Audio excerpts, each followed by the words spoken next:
제5장 종교재판에 관한 기사. 개혁 종교가 복음의 빛을 유럽 전역에 비추자 로마 가톨릭 교회의 존립에 위협을 느낀 교황 이노센트 3세는 커다란 두려움에 사로잡히게 되었다. 그리하여 그는 수많은 신문관들, 즉 이단들을 조사하여 체포, 처벌할 사람들을 임명하게 되는데, 여기서 이단들이란 교황 추종자들이 개혁 신앙인을 일컫는 말이다. 이 신문관들의 선두에는 도미니크라는 사람이 있었다. 교황은 그를 입에 침이 마르도록 칭찬했는데, 이엔 그의 권위에 더 많은 존귀를 부여하기 위한 의도가 깔려 있었다. 도미니크와 여타 신문관들은 로마 가톨릭을 신봉하는 여러 나라들로 제각기 흩어져 프로테스탄트들을 극도로 잔인하게 다루었다.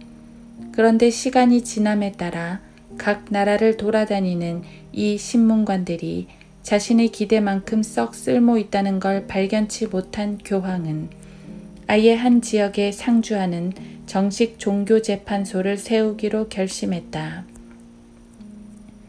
이 정식 재판소들을 설립하라는 명령이 떨어지자 첫 종교재판 사무실이 툴루스시에 세워졌고, 도미니크는 이전에 가장 먼저 순회 신문관이 되었듯이 이번에도 첫 정식 신문관으로 임명되었다. 이제 서서히 몇몇 국가들의 종교재판소들이 세워졌고, 그중 스페인 종교재판소가 가장 강력하고 무섭기 짝없는 곳이 되었다.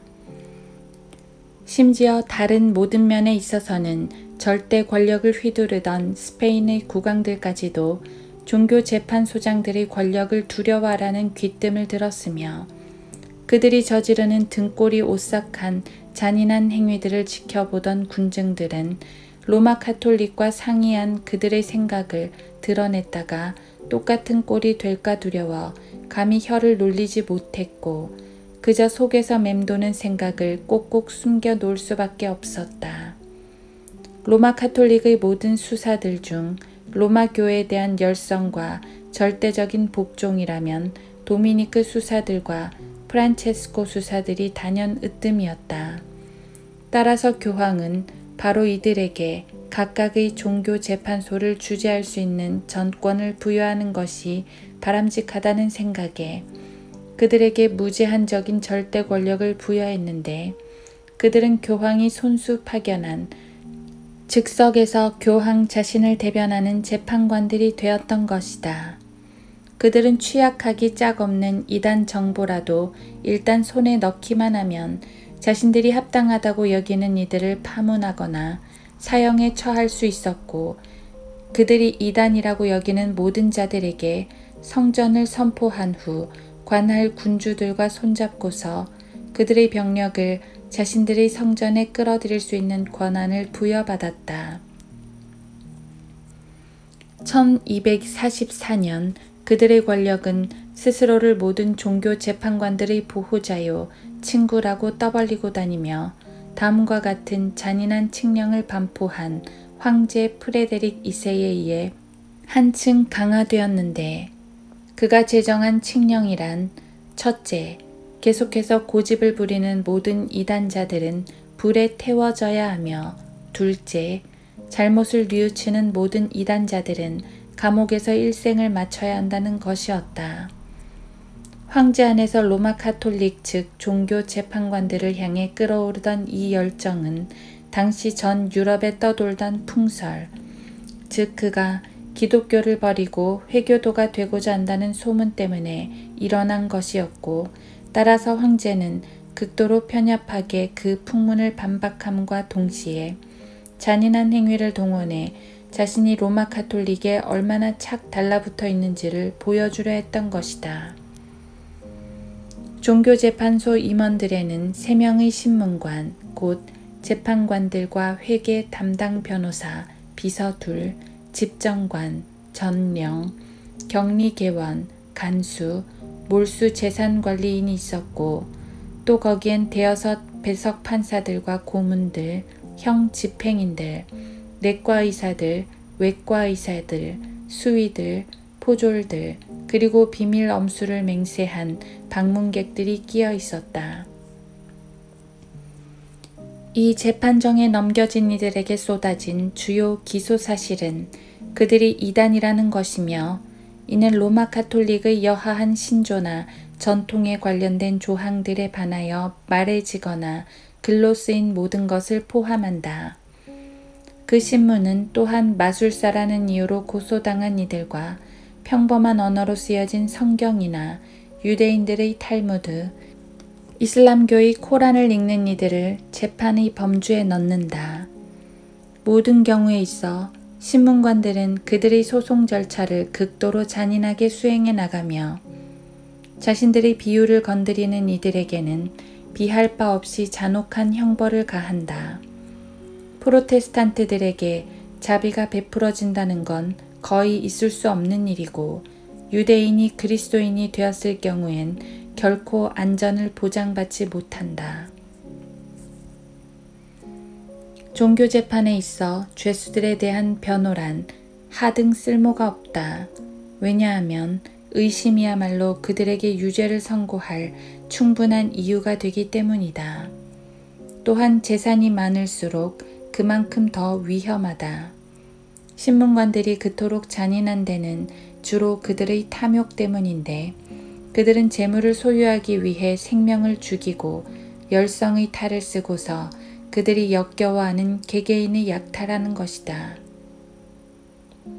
종교 재판정에 선 죄수에게는 그를 고소한 자나 증인들의 얼굴을 보는 일이 결코 허락되지 않는다. 단지 모든 절차가 범행을 자백케 하기 위해 위협과 고문들로 이루어지며, 그렇게 해서 그들의 증언을 확고히 하는 것이다. 한편 종교 재판소의 사법권만으로 충분치 않을 땐 그것의 주장에 의의를 제기한 이들에게 안갚음이 가해진다. 만일 그것의 어떤 임원이라도 반대에 부딪히는 날엔 그들을 반대한 이들은 만용의 희생양이 되는 게 거의 확실하다. 말하자면 공포심을 불어넣어 그것의 권력의 먹잇감들을 복종케 하는 것이 종교재판소의 행동 원리인 것이다. 명문 출신, 저명한 신분, 고매한 위엄이나 탁월한 직업이 다 무슨 소용이 있을까? 그것들은 그것이 휘두르는 잔인함 앞에 속수무책이며, 아무리 종교재판소의 최하급 직원이라 할지라도 아나무인의 정부 고관들을 사시나무 떨듯 떨게 할 수 있는 것이다. 고발된 사람에게 유죄 판결이 떨어질 때 그는 매섭게 채찍질 당하고 격한 고문에 시달린 후 갤리선으로 보내지든지 사형을 언도받든지 하며, 두 경우 모두 자산이 몰수된다. 판결이 있고 난 후에는 처형장까지 기다란 행렬이 이어지는데, 이 의식을 믿음의 행위라 일컫는다. 다음은 1682년에 마드리드에서 있었던 어느 믿음의 행위에 관한 이야기이다. 5월 30일 종교재판소 임원들은 그들 앞에 나팔들과 큰 북들, 그리고 깃발을 앞세우고 큰 광장에 있는 궁전까지 열을 지어 행진해 갔고, 거기서 그들은 6월 30일에 죄수들에 대한 처형이 이루어질 거라는 포고문을 낭독했다. 이 죄수들 중에서 이슬람교로 배교해버린 한 변절자와 함께 20명의 남녀에게 화형이 언도되었고, 일전에 결코 투옥해 본 적 없이 자신들의 범죄를 참회하는 50명의 유대인 남녀에게는 장기 감금되어 노란 모자를 쓰고 있으라는 형이 내려졌다. 스페인의 전 법정이 이날 동석하고 있었으며, 대신문관의 판사석은 법정의 형식을 빌어 왕의 좌석보다 훨씬 높은 곳에 위치해 있었다. 고난에 처해지기로 돼 있던 이들 가운데에는 빼어난 아름다움을 지닌 당년 17의 유대인 처녀가 있었다. 교수대 옆에는 여왕이 앉아 있었고, 자신 또한 여왕과 같은 쪽에 있었는지라 그녀는 사면받을 수도 있으리라는 일말의 희망을 품고서 다음과 같이 애처롭게 그녀에게 말을 건넸다. 위대하신 여왕이시여, 당신처럼 존귀하신 분께서 함께 하시는데 이 비참한 소녀에게 자비가 내려지지 않겠나이까? 제가 아직 어리다는 것을 살펴주소서. 그리고 깊이 사려해 주소서. 아무것도 모르는 철부지 아기 때부터 몸에 밴 신앙을 고백했기에 이제 곧 죽게 된다는 사실을 말이니이다. 그러나 여왕은 그녀의 딱한 처지를 심히 애석해하는 듯한 눈치더니 시선을 딴 데로 돌려버렸다. 이미 이단이라고 공표된 사람을 편들어 말 한마디 잘못했다가는 어찌 될지 모르기에 감히 혀를 놀릴 엄두를 못 냈던 것이다.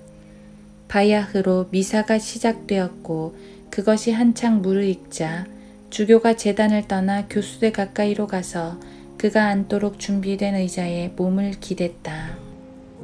그러자 신문관장이 원형극장에서 내려왔으며 몸에는 긴 망토가, 손에는 주교관이 들려 있었다.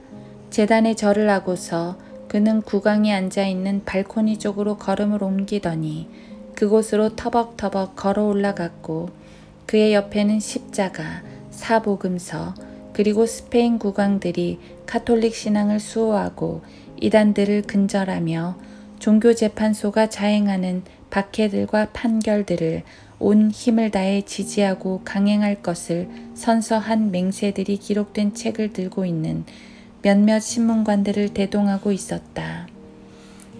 그리고 동일한 맹세가 고문들과 전체 모임에 의해 선서되었다. 정오쯤에 시작된 미사는 저녁 9시가 되어도 끝날 줄을 몰랐는데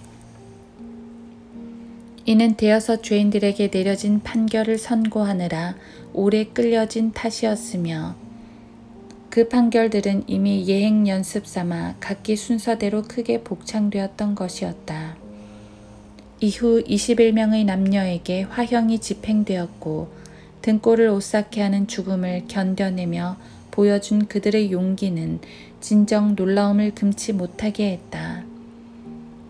그 죄인들에게 가까이 위치한 탓에 그들이 죽어가는 신음소리가 자신의 귓전에 아주 생생하게 들려왔으나 국왕은 그 일이 종교 행사로 간주될 뿐만 아니라 그가 대관식 때 보여준 선서로 인해 종교재판 법정이 자행하는 모든 행위들을 직접 동석하여 승인할 수밖에 없었기에 이 가공할 현장을 뜨지 못하고 있었다. 우리가 이미 다루었던 것은 특히 스페인의 종교재판들은 물론 기타 널리 시행되었던 종교재판들에도 적용할 수 있다. 포르투갈 주재 종교재판소는 엄밀히 말해 스페인 재판소와 유사한 계획에 바탕을 두고 있는데 아닌 게 아니라 스페인의 종교재판소와 거의 같은 시기에 설립되었고 동일한 규정 하에 운영되었던 것이다.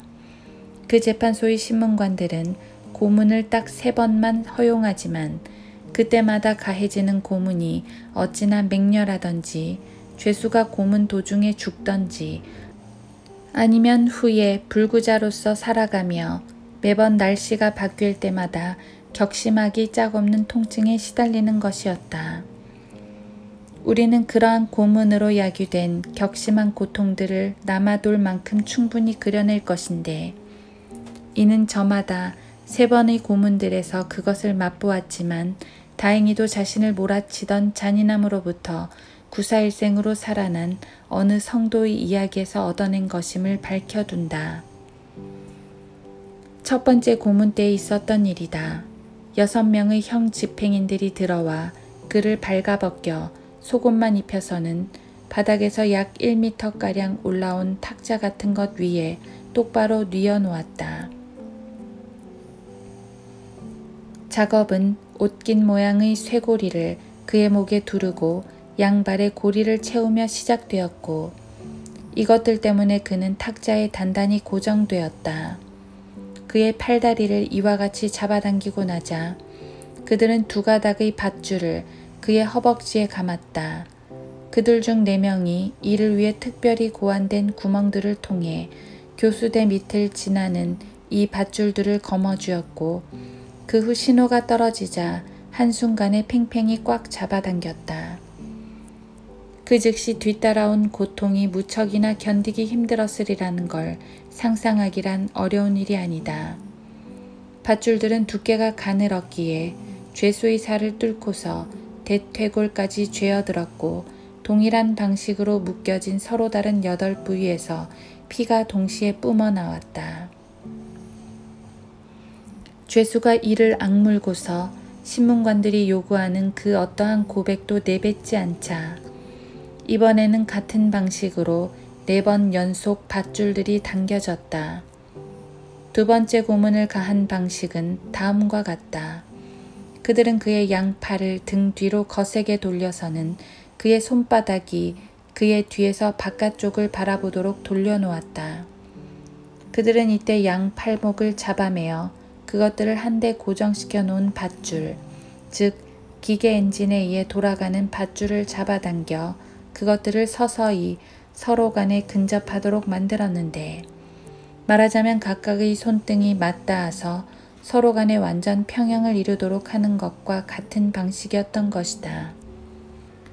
이처럼 심하게 비튼 결과 그의 양 어깨가 탈골되고 상당량의 피가 입에서 쏟아져 나왔다. 이 고문은 3번 반복되었고 고문이 끝난 후 그를 다시 지하 감옥에 데려다 놓으면 외과 의사가 와서 탈골된 뼈들을 맞춰 주었다. 두 번째 고문이 있은 지 2달이 지나자 이제야 몸을 조금 추스릴 수 있게 된 죄수에게 그를 고문실로 보내라는 명령이 다시 떨어졌다. 그는 거기서 또 다른 종류의 형벌을 마지막으로 받게 되었으며 그것은 중단도 없이 2번 가해졌다. 형 집행인들은 굵은 쇠사슬로 그의 몸을 동였고 그것은 가슴을 교차하여 양 손목에서 끝났다. 그 후 그들은 두꺼운 판자에 그의 등을 갖다 댔는데 그것의 위쪽 모서리에는 각각 도르래가 있어서 양 팔목을 감은 쇠사슬의 끝을 연결한 밧줄이 거기에 걸려 있었다. 준비가 완료되자 형 집행인은 죄수 뒤에서 멀찌감치 떨어져 있는 롤러를 사용해 그의 밧줄 끝을 잡아당기면서 그의 복부에 압박을 가했고 쇠사슬들의 끝을 더 팽팽히 잡아당겨 거기에 상처를 냈다. 그들이 이런 식으로 가한 고문이 어찌나 강렬했던지 그의 양 어깨는 물론 양 손목까지도 완전히 탈골되어 버릴 지경이었다. 그러나 그것들은 외과 의사들에 의해 곧바로 맞춰졌다. 그러나 이런 식의 잔악한 행위로는 성이 안 찬 그 짐승 같은 작자들은 뼈를 맞추기가 무섭게 같은 고문을 2번째로 가하기 시작했고 비록 더 날카로운 고통이 찾아왔지만 그는 이전과 다름없는 지조와 결의로 그것을 견뎌냈다. 이 일이 있고 난 후 그는 다시 지하 감옥으로 보내져 그의 상처를 싸매고 탈골된 부위를 껴맞춰주는 외과 의사의 치료를 받았다. 그는 이곳에서 죄수들의 집단 탈옥이 있기까지 머물러 있었고 막상 탈옥했을 때 그의 몸은 이미 만신창이가 되어 있었는지라 이후 평생 동안을 병고에 시달리며 고통스런 나날을 보냈다.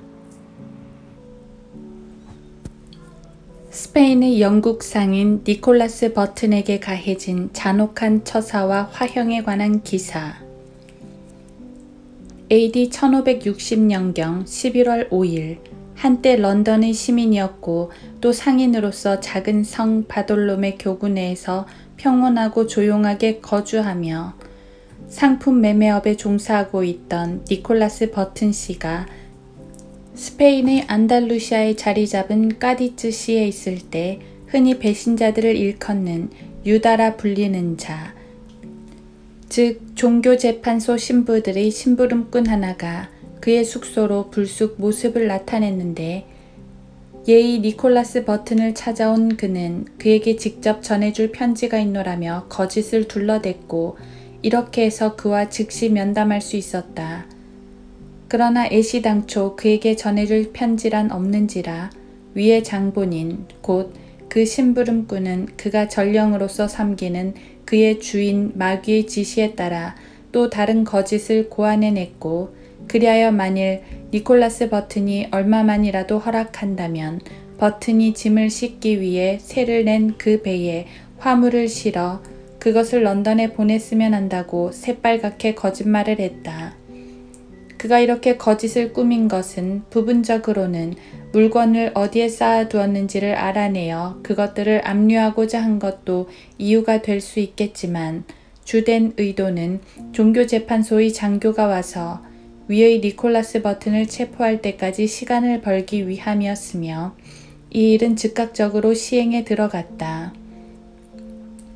그러나 니콜라스 버튼은 그가 그 나라 그곳에서 동일 영토 내에 적용되는 교회법이나 현행법에 거슬러 무슨 글을 쓰거나 무엇을 말하고 행했다는 것으로 짐을 지우거나 고소할 수 없다는 것을 잘 알고 있었기에 자신을 그런 식으로 체포하다니 도대체 그들이 그에게 돌리는 죄목이 무엇인지를 물었고, 또 그들의 명분을 떳떳이 말해 볼 것을 명령하면서 만일 그리해준다면 자신도 그들에게 답변해 주겠노라고 과감한 자세를 취했다.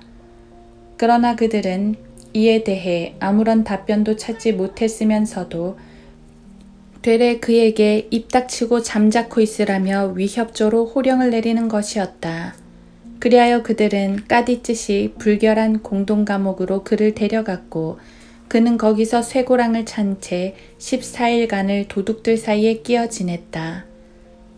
전 수감 기간 동안 그는 자신에게 있는 가르치는 은사와 그것을 스페인어로 말할 수 있도록 하나님께서 주신 그 좋은 재능을 10분 발휘하여 함께 있던 불쌍한 죄수들에게 하나님의 말씀을 가르쳤는데, 그가 그것을 어찌나 잘 가르쳤던지 그 비좁은 공간에서도 미신적이고 무지한 스페인 사람 몇몇을 회심시켜 그들로 하여금 하나님의 말씀을 받아들이고 그들이 따르던 로마 카톨릭의 전통들을 버리도록 하였다. 그런데 이 사실이 종교재판소의 임원들의 귀에 들어가자 그들은 족쇄를 찬 그를 거기서 세빌이라는 도시로 옮겨 뜨리아나라 불리는 더 잔인하고 더 협소한 감옥에 집어넣었다. 그곳에서 앞서 기술한 종교재판소의 신부들은 늘 하던 대로 잔악한 횡포를 부리며 비밀리에 그를 고소했고, 이후로 그에게는 고국의 어떤 사람에게도 편지를 쓰거나 말하는 길이 완전히 막히고 말았다. 그 결과 오늘에 이르기까지 정작 그를 고소한 사람이 누구인지가 여전히 베일에 가려져 있다.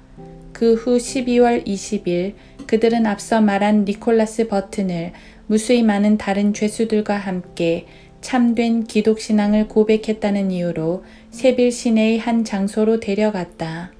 그곳은 이전에 언급된 그 신문관들이 그들 스스로 믿음이라 부르는 재판을 시행하던 곳으로, 거기 있는 오리 굵은 삼배자락에는 죄인을 가두어 고문을 가하는 둥그런 통을 머리에 이고 있는 거대한 마귀가 치솟는 불빛 속에서 어느 혼을 괴롭히고 있는 장면이 군데군데 그려져 있었다. 그의 혀가 그 위에 고정된 두 갈래로 갈라진 막대기로 인해 입 밖으로 잡아 빼졌는데, 이는 그가 자신의 양심과 믿음을 사람들에게 말하지 못하게 하기 위함이었다. 그리하여 그는 사우샘프턴 출신의 또 다른 영국인과 스페인 사람들뿐 아니라 프랑스인들과도 함께 이전에 기술한 종교재판소를 바라보며 교수대 위에 세워졌고, 그곳 종교재판소에는 그들에 대한 판결문과 그에 따른 형량이 낭낭한 목소리로 읽어졌다. 그리고 앞의 판결이 주어지자마자 그들은 그 자리서 시 외곽에 있는 형장으로 끌려가 그곳에서 매우 잔인하게 불태워졌고, 하나님께서는 그들이 보여준 불굴의 믿음을 통해 이 시간에도 찬양을 받고 계신다. 헌데 이 니콜라스 버튼은 타오르는 불길 속에서도 갖은 인내와 기쁨으로 죽음을 맞이하며 어찌나 즐거운 얼굴을 하고 있던지, 옆에 서 있던 고문자들과 원수들은 그가 불에 닿기 전에 마귀가 그의 혼을 사로잡아 몸의 감각을 느낄 수 없어서 그런다고 짓거렸다. 앞서 말한 니콜라스 버튼이 붙잡힌 후 그가 스페인으로 운송해 온 모든 제품들이 즉시 압류당하여 따로 격리된 곳으로 옮겨진 일이 있었으며 압류품들 가운데는 다른 영국 상인의 소유의 상당량의 물품도 들어있어 그 때문에 그가 중매인이라는 사실이 드러났다. 이에 관한 소식, 즉 자신의 상품이 압류됐을 뿐만 아니라 같이 거래하던 중매인이 투옥되었다는 사실이 그 상인의 귀에 들어가자 그는 즉시 변호사를 선임하여 그에게 자신의 상품에 대한 소유권을 주장하고 그것들을 요구할 수 있는 권한을 부여한 후 스페인으로 떠나보냈다. 그의 이름은 존 프론톤이었고 브리스톨의 시민이었다. 그의 변호사가 세빌에 도착하여 그가 보낸 서신들과 문서들을 하나도 빠짐없이 종교재판소에 보여주며 압류당한 물건들을 그의 소유로 옮겨달라고 그들에게 요구하자 그에게는 탄원서를 작성해서 소송을 제기해야 하고 그의 주장을 뒷받침해 줄 사람을 확보해야 한다는 답변이 돌아왔다. 그러나 참으로 너그러운 그 양반들은 그를 대신해 탄원의 뼈대를 잡아줄 사람과 그런 탄원서를 작성해 줄 사람을 선심 써서 선임해 주어 아예 탄원서를 제시하지 않는 것만 못한 도움을 주었으면서도 그가 그것을 그들의 거룩한 법정에 제시해야 한다는 이유를 들먹이며 탄원서 한 장당 8레알의 돈을 요구했다. 서너 달 동안 이 사내는 매일 오전과 오후 하루 2번씩 신문관들의 관저에 빠지지 않고 출두하여 두 무릎을 꿇고 그의 일을 신속하게 처리해달라며 애걸했는데 특히 바로 그 시기에 세빌 종교재판소의 우두머리로 앉아있던 따라곤 주교에게 그의 절대적인 권한으로 명령을 내려 물품 반환이 이루어지도록 해주라며 간청했다. 그러나 그 약탈물이 어찌나 탐스럽고 대단했던지 어지간해서는 그것을 되돌려받기가 힘들었다. 결국 소송과 청원에 꼬박 넉 달을 보냈건만 여지없이 아무런 성과도 보지 못하고 있는 그에게 그들로부터 다음과 같은 답장이 날아들었다. 즉, 그는 이전보다 나은 증거를 제시해야 하며 이 문제를 입증하려면 법정에 이미 제출한 것들보다 더 충실한 증명서를 영국에서 가져와야 한다는 것이었다. 그리하여 소송 당사자는 그 길로 곧장 영국으로 건너가서 그들의 요구대로 더 충분하고 방대한 증빙 서신들과 증명서들을 챙겨 세빌로 급히 돌아와 그것들을 법정에 제출했다. 그러나 이 모든 수고에도 불구하고 신문관들은 여가 시간이 부족하다는 둥, 더 중대한 사건들이 걸려 있다는 둥 이리저리 핑계를 대며 여전히 그를 피해 다녔고 그로부터 넉 달이 지난 후에도 그런 식의 답변으로 발뺌을 해대기는 마찬가지였다. 마침내 주머니에 있는 여비를 거진 다 써버린 소송 당사자가 자신의 일을 신속히 처리해달라며 더욱 끈덕지게 매달리자 그들은 그 문제를 몽땅 따라곤 주교에게 넘겨버렸고 그가 그 주교에게 갔을 때 그가 해준 답변은 비록 자신은 혼자지만 문제를 어떻게 처리해야 하는지는 그 스스로도 잘 알고 있다. 그러나 결정은 비단 그뿐만 아니라 다른 위원들도 함께 내려야 할 일이다. 라는 게 고작이었으며 이와 같이 그 소송을 이 사람 저 사람에게 주거니 받거니 하는 통에 소송 당사자는 소송의 결말을 볼 수가 없었다. 그러나 그의 끈덕진 간청에 내몰린 그들은 결국 그를 없애버리기로 마음을 굳혔고 그것은 다음과 같은 방법으로 이루어졌다. 즉, 이런 일에 경험이 풍부한 가스코라 불리는 신문관이 그 소송 당사자에게 저녁 식사 후에 자신을 보러 오라고 명령을 내렸던 것이다. 이 말에 기뻐 어쩔 줄 모르던 그 사내는 이제 그의 상품이 자기에게로 반환될 것이며 그가 감옥의 다른 이와의 면담을 위해 부름을 받은 것도 다 자신들의 거래 내역을 논하도록 하기 위한 거라며 상상의 날개를 펼쳤다. 그러나 이것은 신문관들이 내뱉은 한마디, 즉 그가 그 죄수와 이야기를 나눠야만 할 필요가 있다고 한 것을 약간 오해한 데서 비롯된 것이었다. 이로 인해 그는 그들의 의도는 선하며 또 참으로 그러했다는 쪽으로 더 확신을 굳혔고 그렇게 해서 저녁쯤 그쪽으로 발걸음을 옮겼다. 그러나 그가 도착하기가 무섭게 교도관이 달라붙더니 그를 위해 마련해 놓은 감방에 가둬버렸다. 소송 당사자는 처음엔 자신이 어떤 다른 문제 때문에 소환됐으려니 하고 일말의 희망을 가졌으나 애초의 기대와는 반대로 음침한 지하 감옥에 갇혀있는 자신의 꼬락서니를 보고 있자니 그제서야 세상이 그가 바랬던 것과는 아주 딴판으로 자신을 저 멀리로 데려가 버렸음을 알아차리게 되었다.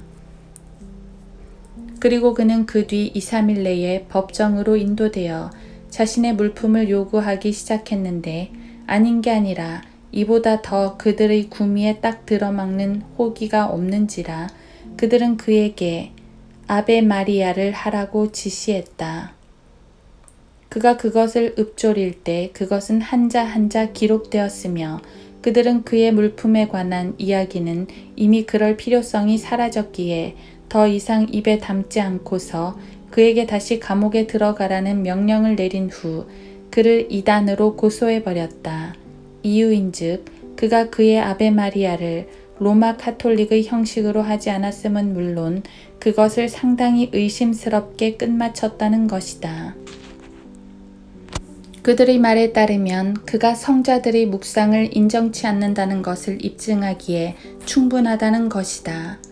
이와 같이 그들은 그를 감옥에 더 오래 붙잡아 두기 위해 싸움을 걸었고 이후 그들의 방식대로 슬쩍 위장해 놓은 그들의 무대 위에 그를 데려다 놓고서 다음과 같은 선고를 내렸다. 설사 그것들이 그의 것은 아닐지라도 그는 그가 소송을 제기한 모든 물품들을 압류당하는 게 마땅하며 또 여기에 1년의 징역을 살아야 한다고 말이다. 영국인이자 신복이라 불리는 영국 상선의 주인인 마크 브루이스는 포르투갈의 한 도시에서 불에 태워졌다. 윌리엄 호우커는 16세가량의 젊은이로 영국인이었는데 그는 세빌시에서 동일한 의로운 명분 때문에 정체불명의 청년들에 의해 돌에 맞아 죽었다. 종교재판소가 사적으로 자행한 극악무도한 만행들, 아주 특이한 사건을 통해 폭로되다. 현 세기가 시작될 무렵에 스페인의 왕권을 잡기 위해 함께 손을 뻗은 두 왕자 사이의 다툼이 일자 프랑스는 한 경쟁자의 명분을, 영국은 다른 이의 명분을 지지하며 들고 일어섰다. 영국에서 물러난 제임스 2세의 친자인 버위크 공작이 스페인과 프랑스 연합군을 지휘하여 그 유명한 알만자 전투에서 영국을 대패했다. 연합군은 그때 둘로 나뉘었는데 스페인과 프랑스 부대원들로 편성되어 버위크 공작의 통솔을 받은 병력은 카탈로니로 진군해 들어갔고 프랑스 부대원들로만 이루어져 오를레앙 공작의 지휘하에 있던 다른 병력은 아라곤을 정벌기 위해 진군했다. 군대가 아라곤시 쪽으로 더 가까이 진격해 들어오자 시의 행정관들이 오를레앙 공작에게 열쇠를 주기 위해 찾아왔다. 그러나 공작은 그들은 반역자들이며 자신에게는 성벽을 뚫고서 시로 진입하라는 명령이 떨어져 있기에 그 열쇠들을 받지 않겠노라고 그들에게 당당히 말했다. 그는 자신이 말했던 대로 대포로 성벽에 돌파구를 냈으며 그것을 통해 전 부대원들과 함께 시내로 진격해 들어갔다. 그리고 이곳에서 필요한 재반 규정을 세운 후 그는 시민들에게 위압감을 주고 그곳을 방어하기 위해 육군 중장 드 리갈 휘하의 강력한 수비대를 남겨두고서 다른 지역들을 정복하기 위해 길을 떠났다.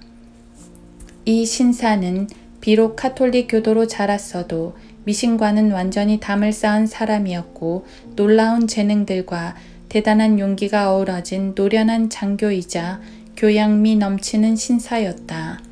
떠나기 전 공작은 이 도시에 대한 무거운 징세가 다음과 같이 이루어져야 한다고 명령해 놓았다. 1. 행정관들과 주요 거주자들은 공작의 식탁에 둘러앉은 사람들을 위해 매월 1000크로나를 지불해야 한다. 2. 각 가정마다 1피스톨을 납부해야 하며 그렇게 되면 매달 18,000피스톨의 돈이 거치게 된다. 3. 모든 수도원과 수녀원은 그것의 재산과 지대에 비례하는 기부금을 내야 한다. 그리고 마지막 두 항에서 나온 징수금은 군대를 유지하는 데에 사용할 것이다. 행정관들과 주요 거주자들, 모든 가정에 부과된 돈은 요구가 있은 즉시 거두어진 반면 징수원들이 수도원과 수녀원의 원장들에게 갔을 때 그들은 그 성직자들이 다른 사람들과는 달리 자신들의 돈주머니를 털어내기를 그리 썩 달가워하지 않는다는 것을 알게 되었다. 수사들에게서 모아진 기부금은 다음과 같다. 예수회단 지불금 2000피스톨, 카르멜회 수사들 1000피스톨, 아우구스티누스회 수사들 1000피스톨, 도미니크회 수사들 1000피스톨. 들리갈 장군은 징수금을 당장에 납부하라는 단호한 명령을 예수회에 내려보냈다. 그러나 예수의 수도원장은 성직자가 군을 위해 돈을 낸다는 건 모든 세속적 의무에 대한 교회의 면제 특권에 반하는 일이며 자신은 그러한 행위를 정당화해 줄 만한 논거에 대해선 전혀 아는 바가 없다는 답변을 보내왔다. 그러자 들리갈 장군은 그 대학 내에 진을 치도록 용기병 중대 넷을 파견하면서 다음과 같이 비아냥거리는 메시지도 함께 들려보냈다. 그 돈을 왜 지불해야 하는지를 당신에게 확실히 해두기 위해 난 군대식 논리체계에서 뽑아낸 4가지 실질적인 논거를 당신네 대학으로 보냈소이다. 따라서 더 이상 당신의 행동 방향을 지시하기 위해 한층 더 강력한 경고가 필요치 않기를 바라오. 이러한 행동은 예수회를 발칵 뒤집어 놓았고 그들은 자신들에게 소속되어 있는 왕실의 국왕 전담 고해 신부에게 특사를 파견했다. 그러나 그 용기병들은 약탈과 해를 끼치는 데 있어 왕실로 가고 있는 그들의 급사보다 훨씬 더 날랜지라 모든 기물들이 파손되고 무너져 내리는 꼴을 보다 못한 예수회원들은 그 문제를 우호적으로 해결하는 편이 신상에 좋을 거라는 판단을 가지게 되었고 결국 그들의 전령이 돌아오기도 전에 돈을 지불하고 말았다. 한편 예수회에 불어닥친 일로 인해 전신이 뜨끔해진 아우구스티누스회 수사들과 카르멜회 수사들은 신중히 거동하며 돈을 지불했으며 그렇게 해서 군대식 논거를 연구하고 그 논리를 배우기 위해 용기병들을 선생으로 모시는 일을 모면했다. 그러나 도미니크의 수사들은 모두 종교재판소의 심부름꾼이거나 그것에 기생하는 앞잡이들이었기에 그들은 바로 그러한 신분이 자기들을 보호해 주겠거니 하는 생각에 빠져들었다. 그러나 들리갈 장군이 종교재판소 따위를 무서워하기는커녕 거들떠 보지도 않는다는 사실로 미루어 볼 때 그들은 헛다리를 짚어도 단단히 짚은 것이었다. 도미니크회 수호도 원장은 그 군 지휘관에게 자기네 종파는 가난에 쪼들려서 기부금을 낼 만한 돈이 한 푼도 없다는 전가를 보냈는데 그 말을 들어보면 다음과 같다. 도미니크회의 전 재산이라고 해봐야 우리 교회에 사람 크기만하게 서 있는 사도들과 성자들의 은상들밖에는 없고 설령 그것들을 옮긴다 해도 그 일은 신성모독인지라 절대로 그럴 수 없소이다. 이렇듯 넌짓이 둘러 말한 의도는 그 프랑스군 지휘관이 겁을 집어먹게 하려는 것이었는데 신문관들은 그가 그 소중한 우상들을 손에 넣기를 바랄 만큼 그토록 감히 불경스럽지는 못할 거라고 생각했던 것이다. 그러나 그는 은상들이 돈을 훌륭하게 대체할 것이며 그것이 도미니크회에 있는 것보다 자기에게 있는 것이 더 적격일 거라는 전가를 보냈는데 이유인즉 그가 말하길 당신이 현재 당신네가 하고 있는 방식대로 그것들을 가지고 있는 동안 그것들은 아무짝에도 쓸모없이 옴짝달싹 못한 채 구석에 우두커니 서서 비단 세상 사람들뿐 아니라 당신네 자신에게조차 최소한의 유익도 끼치지 못하지만 만일 그것들이 내 손 안에 들어오는 날엔 얘기가 달라지기 때문이요. 다시 말해 난 그것들을 움직이게 만들 거라 이 말이외다. 난 그것들을 주조할 거고 그렇게 되면 그것들은 사도들처럼 이곳 저곳을 여행하면서 많은 곳에 유익을 주고 또 순회하면서 만민에게 도움을 줄 수 있을 테니 이 세상에 이보다 더 좋은 일이 어디 있겠소이까. 신문관들은 이러한 반응에 그만 놀라고 말았다. 그가 이런 식으로 나오리라곤 심지어 그가 왕이라 할지라도 차마 그러리라고는 꿈에도 생각지 못한 것이다.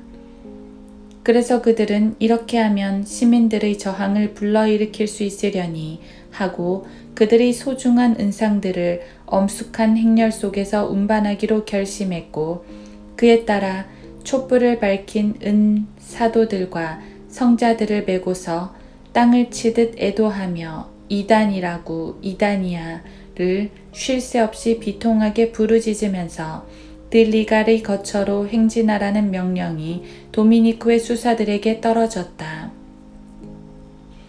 이 소식을 전해 들은 들리갈 장군은 근위 보병 4개 중대에게 그의 집으로 이르는 길을 따라 대열을 갖추고 서 있으라는 지시를 내렸다. 각 근위병들은 중대원들이 힘은 힘으로 물리치거나 별일 없으면 그 익살스런 엄숙함에 면목을 세워줄 수 있도록 한 손에는 폭약이 장착된 신관을 다른 손엔 촛불을 들고 있으라는 명령을 받았다. 수도사들은 폭동을 일으키기 위해 혼신의 힘을 다했지만 무장한 병사들로 인해 굉장한 두려움에 사로잡혀 있던 일반 백성들은 그들의 요구에 부응할 수가 없었다. 그리하여 그 은상들은 들리갈 장군에게 부득불 넘겨질 수밖에 없었고 그는 그것들을 주조소에 보내 당장 주조하라고 명령을 내렸다. 반란을 조장하려는 계획이 수포로 돌아가자 신문관들은 들리갈 장군이 주조소에 감금된 그들의 소중한 은성자들이 녹아내리거나 절단나기 전에 그들을 풀어주려 하지 않으면 그를 파문시키기로 결정했다. 그러나 프랑스 지휘관들은 은상들을 풀어주기를 완강히 거부했고 그것들은 어떠한 일이 있어도 여행을 통해 좋은 일을 해야 한다고 이야기했다. 이에 신문관들은 파문 서식을 작성했으며 그들의 비서를 시켜 들리갈 장군에게로 가서 그것을 읽어주도록 했다. 비서는 자신의 임무를 정확하게 수행했고 파문서를 신중하고 또렷이 읽어나갔다. 큰 인내심을 보이며 그것을 듣고 있던 프랑스 지휘관은 그 비서에게 다음 날 거기에 답변해 주겠노라고 정중히 일러주었다. 종교재판소에서 온 비서가 돌아가자 들리갈 장군은 자신의 비서를 시켜 종교재판소에서 보내온 것과 한치도 다르지 않은 파문서를 한 장 준비하되 다만 이렇게 수정을 가하도록 했다. 즉 자기 이름 대신 신문관들의 이름을 써 넣으라고 말이다. 다음날 먼동이 터오자 그는 4개 연대를 무장시켜 그의 비서를 따라가 그가 지시한 대로 행동할 것을 명했다. 비서는 종교재판소를 찾아갔고 그곳에 들어가게 해달라며 한사코 주장을 굽히지 않는 끝에 상당한 실갱이가 오간 후에야 겨우 허락을 받아내었다. 그는 들어가자마자 신문관들에게 보낸 들리갈 장군의 파문서를 그들이 다 들을 수 있도록 또렷하게 읽었다. 신문관들은 한 명도 빠짐없이 자리하고 있었으며 이전에는 그토록 겁도 없이 대담하게 행동하는 이를 결코 만나본 적이 없는지라 그저 어안이 벙벙해진 채 귀를 기울이고 있을 뿐이었다. 마침내 그들은 들리갈은 이단이라며 소리를 고래고래 질러대며 아우성을 쳤고 이것은 카톨릭 신앙의 정면으로 도전하는 아주 괘씸한 모욕적 언동이다 라며 쏘아댔다. 그러나 그들을 훨씬 더 놀래켰던 건 그 프랑스인 비서가 그들에게 전달한 다음의 내용이었다. 즉, 그곳 종교 재판소가 전 도시에서 가장 넓은 곳이라는 걸 눈여겨본 프랑스 군 지휘관이 중대원들을 거기에 주둔시키길 원하고 있으니 그들의 현 거처를 비워줘야만 한다는 것이었다.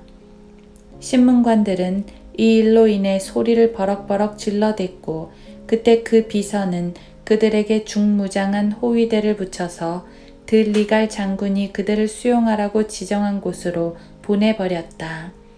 돌아가는 형편이 심상치 않음을 알아버린 신문관들은 있는 거라도 챙기자는 심산에 그들의 사유재산을 가져갈 수 있도록 해달라며 애걸복걸하며 동의를 얻어냈다. 그리고 그들은 지체치 않고 마드리드를 향해 떠났으며 그곳 국왕에게 비통하기 짝없는 불평을 털어놓았다. 그러나 군주가 그들에게 해준 대답은 비록 그들이 입은 피해가 자신의 조부, 즉 프랑스 국왕의 군대로 인해 비롯된 것은 사실이나 자신은 그들에게 어떠한 보상도 해줄 수 없다는 것이었다. 아닌 게 아니라 그가 자신의 왕국에서 그토록 견고히 서 있을 수 있는 것도 다 그 군대의 원조만으로 이루어지고 있는 터였던 것이다. 그것이 만약 짐의 군대라면 짐이 직접 나서서 그들을 혼쭐 내겠지만 그대들도 알다시피 짐에겐 그런 일을 할 만한 어떠한 권한도 없소이다. 한편 들리갈 장군의 비서는 종교재판소에 있는 문이란 문은 죄다 활짝 열어젖히고 모두 합쳐 400명에 달하는 죄수를 풀어주었다. 이들 가운데는 새 신문관 우두머리들에게 처첩 노릇을 한 듯한 60명의 아리따운 처녀들이 끼어 있었다. 신문관들의 잔악무도한 행위를 만천하에 폭로한 이 발견은 대주교를 심히 놀라게 했다. 그는 들리갈 장군에게 그 여인들을 합당히 보살펴 줄 테니 그들을 자신의 관저로 보내달라는 부탁을 했고 그와 동시에 종교재판소의 거룩한 임무를 웃음거리가 되게 하거나 손가락질 당하도록 만드는 모든 처사에 대해 교회 차원에서의 준엄한 책망을 공표했다. 프랑스 군 지휘관은 대주교에게 죄수들은 이미 달아나 버렸거나 그들의 친구들이나 그의 장교들의 보호 아래 은닉하고 있기 때문에 그들을 되돌려 보낸다는 것은 불가능한 일이니 종교재판소가 이왕 그런 극악무도한 일들을 저지른 마당에 그들이 그렇게 노출된 것을 감내하는 수밖에 별 도리가 없다는 전가를 보냈다. 혹자는 왕관을 쓰고 있는 자들과 저명한 귀족들이 그 종교재판소의 권력을 무력화시켜서 그러한 교회의 폭군들의 권한을 축소시키려 하지 않았다는 것이 이상하다며 그들의 무자비한 송곳니들로부터 자신들과 자신의 가족들이 위험에 노출되어 있는데도 그들이 조치를 취하지 않은 것이 알다가도 모를 일이라면서 못마땅한 심중을 털어놓을 수도 있을 것이다. 그것이 뜻밖의 일이라는 데엔 할 말이 없다. 그러나 이 경우에 있어 미신은 언제나 상식을 짓눌렀고 관습이 이성을 거슬러 작용했다. 실은 한 왕자가 종교재판소를 철폐할 작정이었으나 왕이 되기 전, 그러니까 그렇게 할 수 있는 권력을 잡기 전에 목숨을 잃고 말았다. 그가 품었던 바로 그 계획이 새어나가면서 그의 죽음을 초래했던 것이다. 이 사람이 그 이름 높은 황제 샤를 5세의 손자요, 스페인 국왕 필립 5세의 아들인 바로 그 부침성 있는 왕자 돈 까를로스였다. 돈 까를로스는 그의 아버지의 나쁜 피는 다 빼고 조부의 좋은 성품들을 고스란히 물려받은지라 활기가 흘러넘치고 훌륭한 학식과 온화하기 이를 데 없는 성품을 겸비한 왕자였다. 그는 로마 카톨릭의 오류들을 꿰뚫어 보기에 충분한 지각을 지니고 있었고 종교재판소라는 바로 그 이름을 증오했다. 그는 그 기관을 공개적으로 매도했을 뿐만 아니라 신문관들의 겉꾸민 경건을 조롱하고 그들의 잔악무도한 행위들을 폭로하기 위해 사력을 다했으며 심지어는 나중에 왕위에 오르면 종교재판소를 폐지하고 그것의 앞잡이들을 뿌리채 뽑아낼 거라는 자신의 입장을 표명하고 다녔다. 이 정도면 신문관들을 안달나게 해서 왕자를 대적하도록 하기에 충분했으니 그리하여 그들은 복수하기로 마음을 모으고 그를 죽이기로 결정을 내렸다. 신문관들은 드디어 그들의 모든 앞잡이들과 밀사들을 모아 왕자에 대한 가장 교활한 모함들을 세간에 슬며시 퍼뜨렸으며 마침내 국왕은 돈 까를로스 왕자를 왕실에서 쫓아낼 필요성이 있다는 불만감을 백성들 사이에 고조시켰다. 여기서 만족지 못한 그들은 심지어 그의 친구들까지 쫓아다니며 괴롭혔으며 왕으로 하여금 그의 형제인 오스트리아 공작 돈 존, 곧 왕자의 삼촌과 더불어 왕의 조카이자 왕의 사촌인 파르마공을 추방시키도록 압력을 넣었다. 이유인즉 오스트리아 공작과 파르마공이 돈 까를로스에 대해 매우 진지하고 누구도 건드릴 수 없는 애착을 가지고 있다는 것을 잘 알고 있었기 때문이었다. 그로부터 수년이 지나고 왕자가 네덜란드의 프로테스탄트들에게 커다란 관대함과 호의를 베푸는 데 대해 눈살을 찌푸리던 종교재판소 측은 왕자가 문제의 그 프로테스탄트들을 감싸고 도는 걸 보니 그들이 이단들인 것처럼 그 역시 그들 중 하나임이 틀림없다고 떠벌리며 그를 큰 소리로 반박하고 나섰다.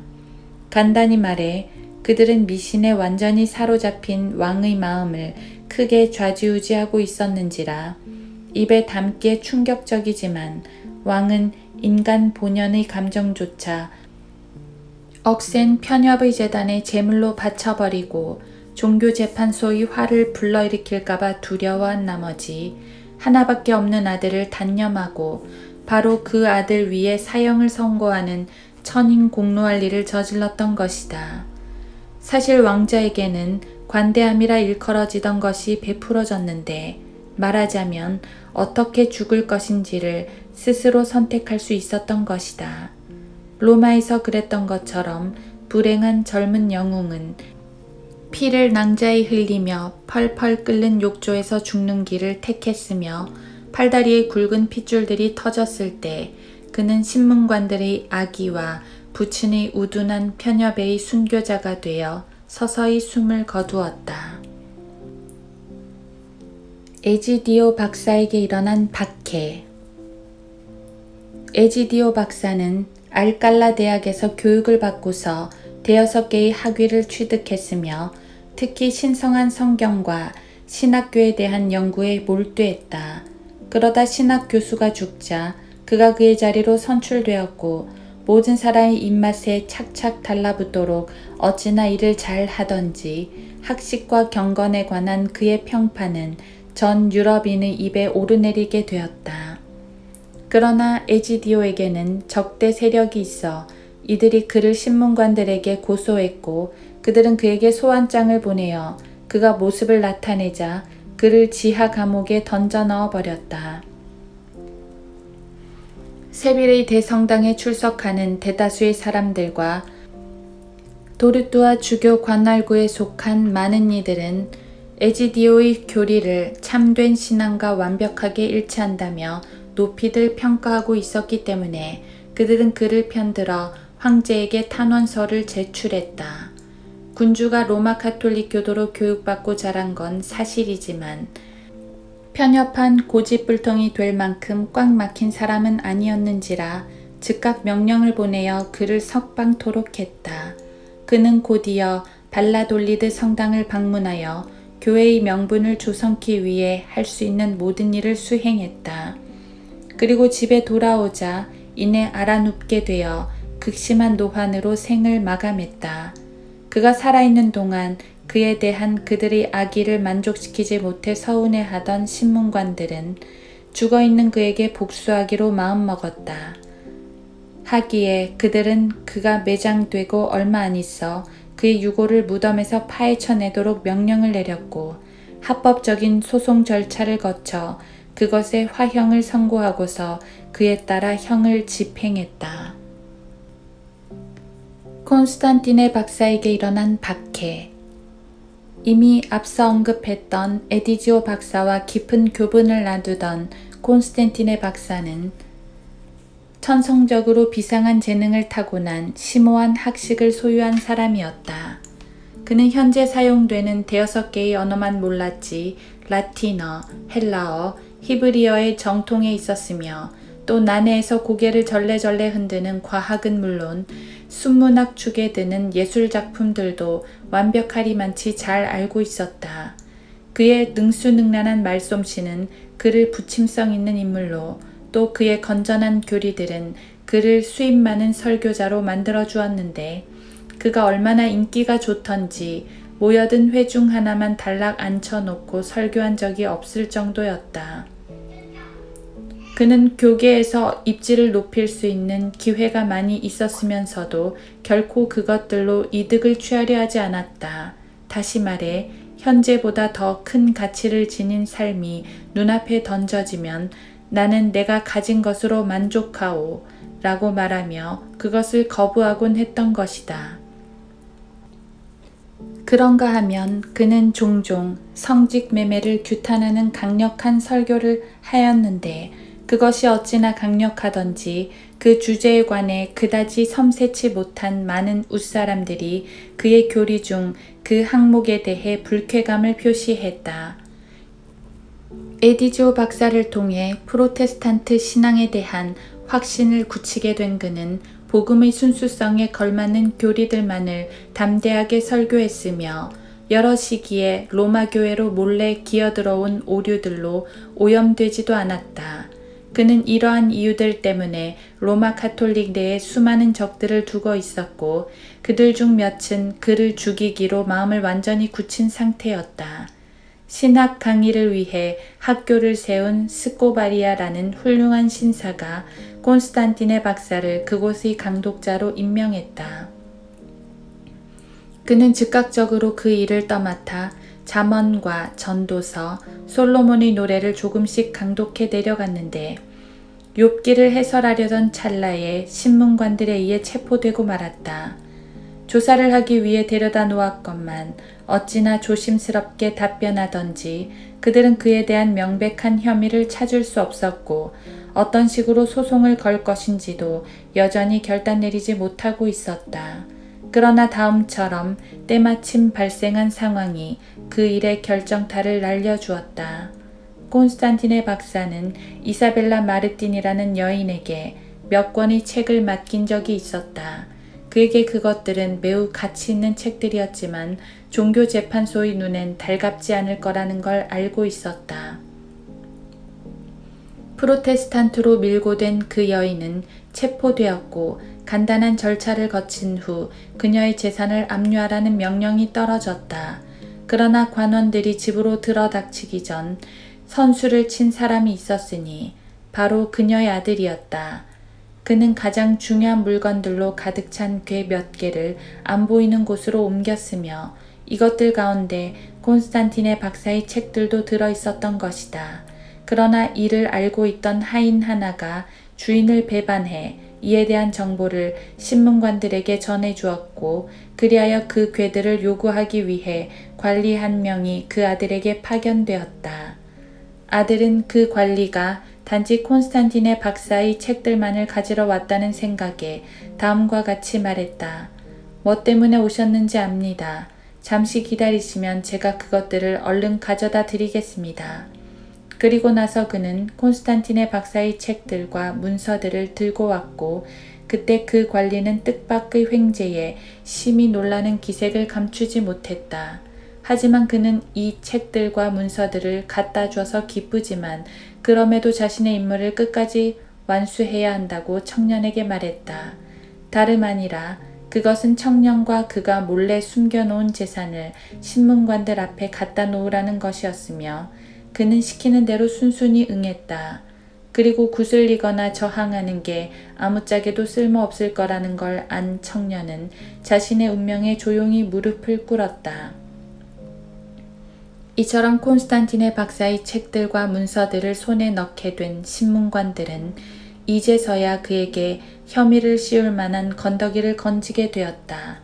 그가 제조사로 소환되었을 때 그들은 그의 문서들 중 하나를 꺼내 들고서 거기에 쓰인 필체를 알고 있냐고 물었다.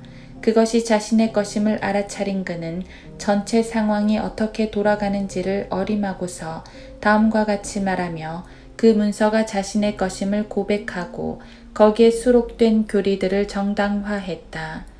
그것과 내 모든 다른 문서들에 관한 한 나는 복음의 진리를 결코 떠나본 적이 없으며 오히려 그리스도께서 인류에게 전달하신 그리스도의 순수한 교훈들을 언제나 고스란히 마음에 새기고 있소이다. 감금된 지 2년이 넘었을 때 콘스탄티네 박사는 하열성 이질에 걸려 이 세상에서 가졌던 그의 비참한 삶에 종지부를 찍었다. 하지만 그의 몸에 대한 소송 절차는 여전히 진행되었고 후에 공개적으로 화형에 처해졌다.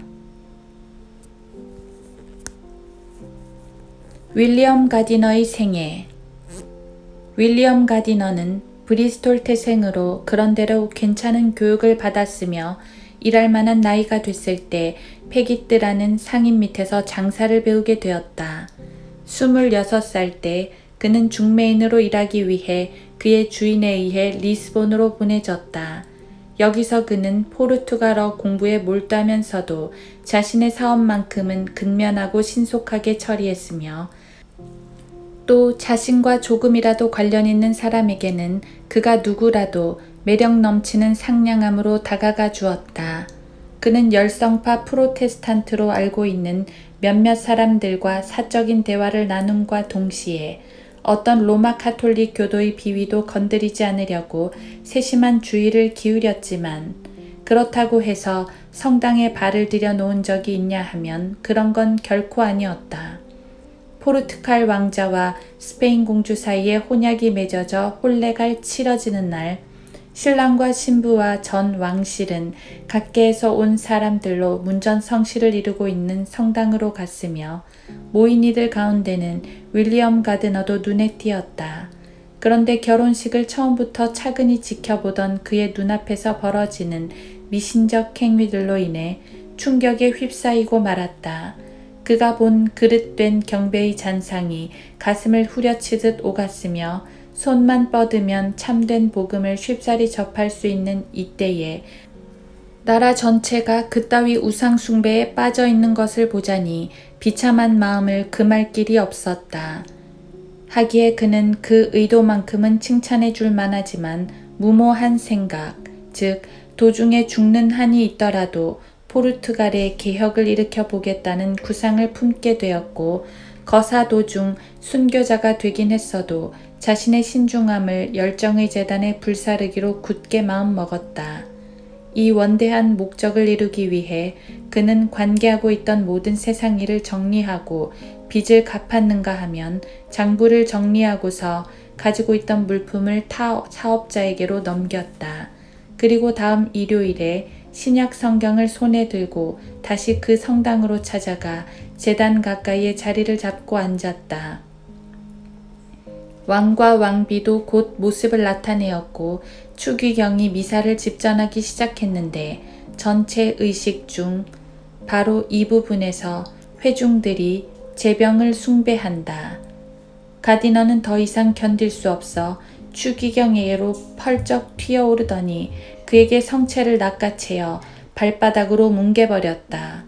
이 행위는 온 회중을 깜짝 놀라게 했고 한 사람이 단검을 빼들고서 가디너의 어깨에 부상을 입혔는데 국왕이 그에게 그만두라고 외치지 않았더라면 그것을 한 번 더 휘둘러 가디너를 끝장내 버렸을 것이다.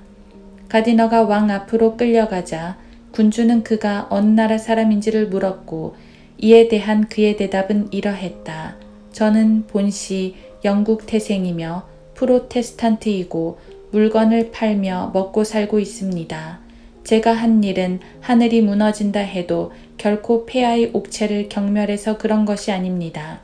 단지 이곳에서 벌어지는 어처구니 없이 미신적이고 형편없는 우상 숭배들을 보고 일어난 의분 때문이었습니다.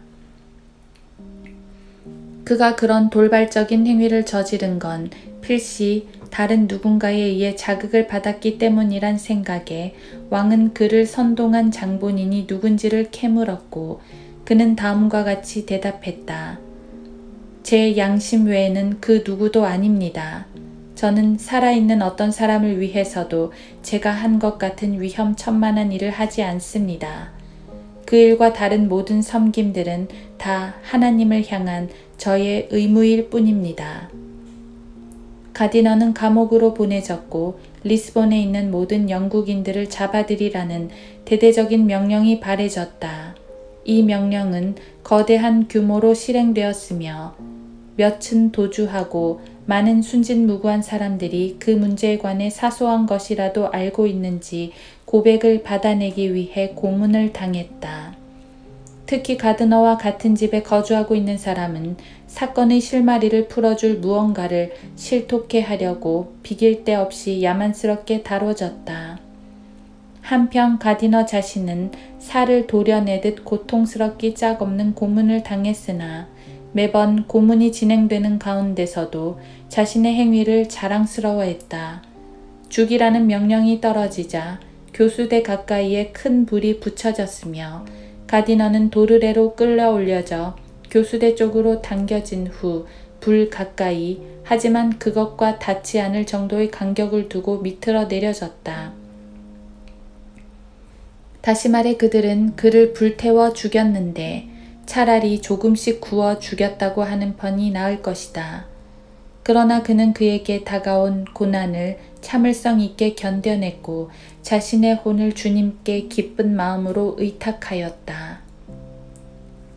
가디너를 불살랐던 불길에서 나온 몇몇 불티들이 항구 쪽으로 날아가 왕의 전함 중 한 척을 불태움은 물론 여타 상당한 피해를 주었다는 사실은 우리의 눈길을 끈다. 이번 사건 때 체포된 영국인들은 가드너가 죽자 곧 석방되었다. 그러나 그와 같은 집에 거주하던 그 사람만 예외가 되어 자유를 얻기까지 2년을 감옥에 붙들려 있었다. 스코틀랜드 태생 윌리엄 릭스고우즈의 삶과 고난에 관한 기사. 이 신사는 훌륭한 가문의 자손이지만 타고난 방랑기 때문에 아주 어렸을 적부터 북서부 섬지방을 어슬렁거렸으며 이 여행이 끝난 후에는 프랑스, 독일, 스위스, 스페인으로 발을 옮겼다. 그의 여정의 시작은 1609년 3월이었다. 그가 처음으로 들른 곳은 파리였으며 얼마간 거기서 머물렀다.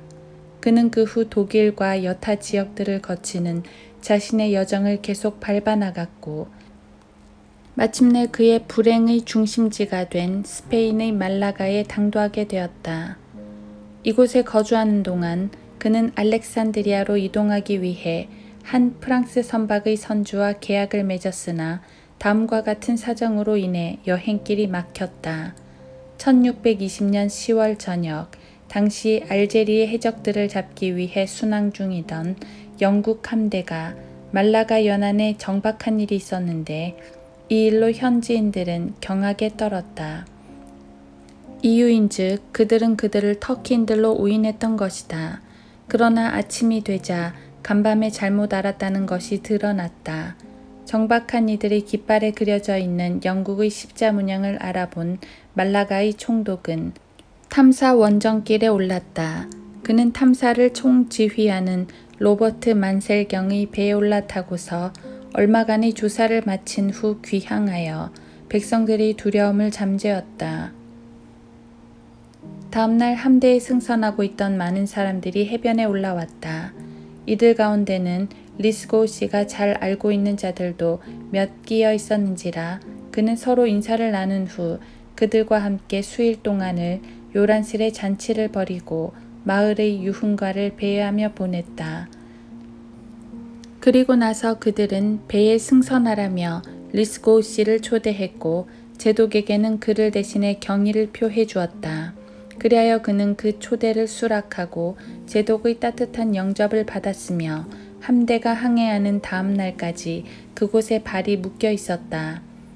제독은 리스고시를 엘지어즈까지 실어다 줄 수 있었으나 알렉산드리아로 여행을 위해 이미 계약이 끝난 상태였고 더구나 그의 짐과 기타 부수적인 것들을 시내에 두고 왔기에 그는 그 제안을 받아들일 수가 없었다.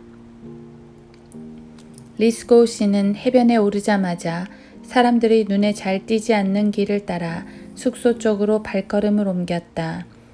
그는 그날 밤 알렉산드리아 행배에 승선하기로 되어 있었다. 헌데 사람 없는 좁은 길거리를 지나고 있는 그를 난데없이 나타난 장교나 관원 같아 보이는 자들이 9씩이나 둘러싸더니 검은 망토를 덮어 씌워 시 장관의 저택으로 강제로 연행해 가는 게 아닌가. 얼마나 지났을까. 장관이 모습을 나타내었고 그때 리스고시는 자신을 그토록 거칠게 다룬 이유가 무엇이었는지를 알려달라고 진지하게 요구했다. 그러나 장관은 고개만 내저을 뿐 아무런 대답이 없었다. 오히려 그가 기도하고 올 때까지 죄수를 단단히 지키고 있으라고 명령함과 동시에 시장과 재판장, 시 공증인들을 불러서 그의 조사에 참관하게 하되 이 모든 일을 극비에 붙여서 이 사실이 시내에 거주하는 영국 상인들의 귀에 들어가지 않도록 하라는 지시를 내리는 것이었다. 이 명령들은 엄격히 이행되었다. 장관은 돌아오자 곧바로 그의 관직자들과 동석하였고 리스고시가 그들 앞에서 조사받기 위해 불려 나왔다. 장관은 국적이 무엇이고 어디로 가는 중이며 스페인에는 얼마나 있었는지와 같은 질문을 몇 가지 던지면서 서두를 때였다. 죄수는 이것들은 물론 다른 질문들에도 답변해 주었고 그 후 별실로 인도되어 거기서 곧 시장의 방문을 받아 세빌에 체류한 적이 있는지, 즉 최근에 거기서 왔는지를 신문당했다. 시장은 다정스럽게 그의 두 뺨을 토닥거리면서 너의 맘속에 뭔가 꼭꼭 숨겨져 있다는 것이 너의 얼굴에 다 쓰여 있고 아무리 태어난 척해봐야 다 들통나게 되어 있으니 어서 사실대로 불라며 마법이라도 걸듯 추궁에 들어왔다. 그러나 자신의 힘으로는 그 죄수로부터 아무것도 쥐어짜낼 수 없음을 간파한 그는 자리를 떴고 있었던 일을 있는 그대로 장관과 다른 관직자들에게 전했다. 이 때문에 리스고시는 다시 그들 앞으로 불려와 일반 고소를 당했으며 그에게 주어지는 질문들에 성실하게 답변할 것을 맹세하라고 강요당했다. 장관은 영국 함대 사령관의 자질에 관해 캐물었을 뿐만 아니라 상륙하라는 자신의 초청에 그가 응하지 못했던 동기들이 무엇이었는가에 대해 죄수의 생각은 어떤지를 계속해서 추궁했다. 마찬가지로 그는 함대장들의 이름은 무엇이고 승선에 관해 무엇을 알고 있었는지, 다시 말해 그가 영국을 떠나기 전에 함선에 어떤 장비를 갖춰 놓았는지를 신문했다. 주어진 몇 가지 질문에 대한 답변들은 공증인에 의해 필기되었으나 그 비밀 모임은 그가 함대의 장비에 관한 지식을 죄다 부인해 버리는 데 대해 놀라움을 금치 못했고 특히 그 장관, 즉 그는 거짓말을 하고 있다. 그는 배신자요. 간첩으로 스페인에 대해 계획된 음모들을 돕고 지원하기 위해 영국에서 직접 건너왔다. 그는 그 목적 때문에 스페인 해군이 인도 제국에서 언제 귀향하는지를 정보를 입수하기 위해 세빌에 9달을 체류했다고 말했던 장관은 특히나 더 놀라움을 감출 수 없었다. 그들은 그가 함대의 장교들은 물론 다른 많은 영국 신사들과도 친밀한 데 대해 핏대를 세우며 다그쳤고 장교들과 신사들 사이에 예사롭지 않은 정중함이 오갔으나 이 모든 상호관계를 주의 깊게 살펴보았노라고 주장했다. 사건의 전말을 나름대로 요약하여 그 사실에 대해 어떤 의심도 불허하는 일 외에도 그들은 그가 그날 아침에 자신에게 부여된 명령들을 수행하기 위해 제독의 배에서 있었던 참모회의에서 왔다고 주장했으며 그가 서인도 제도의 성 도마섬에 있었던 방화의 공범이라며 신랄하게 몰아붙였다. 때문에 이 루터 신봉자들과 마귀의 자식들은 그들이 말하거나 맹세하는 일에 주어지는 찬사를 절대로 받아서는 안 되는 것이다. 자기를 거슬러 제기된 모든 고소를 무마하고 편견에 사로잡힌 담당 판사들에게서 신뢰를 얻어보려고 갖은 노력을 다했으나 진정 리스고 씨에게 돌아오는 것은 아무것도 없었다. 그는 그의 서류 뭉치가 들어있어 자신의 결백을 증명하는 데 도움이 될 수 있는 망토 가방을 가지러 사람을 보낼 수 있도록 해달라고 애걸했고, 그들은 그 가방이 그들이 미처 모르고 있는 어떤 단서들을 밝혀낼 것이라는 생각에 이 요구에 선뜻 응해주었다. 그리하여 망토 가방이 도착하여 열어보니 여타 소지품들 가운데 소지자의 이집트 여행 목적을 보여주는 대왕 제임스 1세의 친필 서명이 적힌 허가증이 발견되었는데 그 콧대 높은 스페인 사람들은 이를 몹시도 업신여겼다. 여타 서류들은 상류 인사들의 여권과 증명서 등으로 이루어져 있었다. 그러나 이 모든 신용 증명서들은 이 편파적인 재판관들의 의심을 누그러뜨리기보다는 오히려 확증해 주는 듯한 눈치였고, 그들은 죄수의 모든 서류들을 압류한 뒤 그에게 다시 물러가 있으라는 명령을 내렸다. 한편 죄수를 어디에 가둬야 하는지를 정하기 위해 회의가 열렸다. 재판장은 그를 시 교도소에 집어넣는 데에 찬성을 표했으나 특히 코레기도르에 의해 반대에 부딪혔는데 그는 스페인어로 다음과 같이 말했다. 그를 감금했다는 사실이 그의 동료들에게 새는 걸 막아야 되니까 제가 그 문제를 직접 맡아 결과에 대한 책임을 지겠습니다. 이로 인해 죄수가 장관의 자택에 극비로 감금돼 있어야 한다는 데에 의견이 모아졌다. 이 문제가 매듭지어지자 장교들 중 하나가 리스고 씨에게 가서 몸을 수색할 수 있는 특권으로 몸을 뒤져 돈을 찾기 시작했다. 저항해봤자 소용없다는 것을 안 죄수는 말없이 순응했다. 장교는 주머니를 샅샅이 뒤진 후 그를 레이바람으로 홀라당 벗겨놓고서 그의 반바지를 뒤지다 허리띠 속에 꽁꽁 숨겨놓은 범퍼로 된 작은 주머니를 2개 찾아냈는데 그 안에는 137개의 금덩이가 들어있었다. 장교는 즉시 그 돈을 코레기도르에게 가져갔으며 그는 그 사실을 다른 이들에게 알린 후 죄수에게 옷을 입혀서 저녁 식사가 끝날 때까지 단단히 가둬두라는 명령을 그에게 내렸다. 자정쯤 됐을까 그 장교와 2명의 터키 노예들이 리스고 씨를 당시에 감금된 곳에서 풀어주었는데 그건 단지 훨씬 더 소름 끼치는 곳으로 그를 데려가기 위함이었다. 그들은 몇 개의 통로들을 거쳐 정원 쪽으로 가다 보면 관저의 외딴 쪽에 있는 방으로 그를 인도했다. 그들은 그곳에서 그에게 쇠덩이들을 지웠고 1미터가 넘는 쇠 막대기로 그의 양다리를 잡아 늘렸는데 그것의 무게가 어찌나 무겁던지 서거나 앉기는커녕 그저 똑바로 누워있을 수밖에 없었다. 그들은 그를 한동안 그대로 내버려 두었으며 얼마 후 가벼운 음식물로 삶은 양고기 1파운드와 빵 한 덩어리, 포도주 약간을 들고 찾아왔다. 그러나 그것은 그러한 종류로서는 그가 이곳에 감금되어 있는 동안 맛보았던 최초의 음식이었을 뿐 아니라 이후로는 그렇게 맛있는 음식을 먹어보지도 구경하지도 못했다. 이것들을 가져다 준 후 장교는 문을 걸어 잠그고서 리스고 씨를 자신만의 내밀한 명상 속에 남겨두었다. 다음날 장관이 그를 방문했다. 장관은 만일 그가 간첩 입을 자백하면 다른 여러 가지 편의와 함께 자유를 주겠다고 약속했다.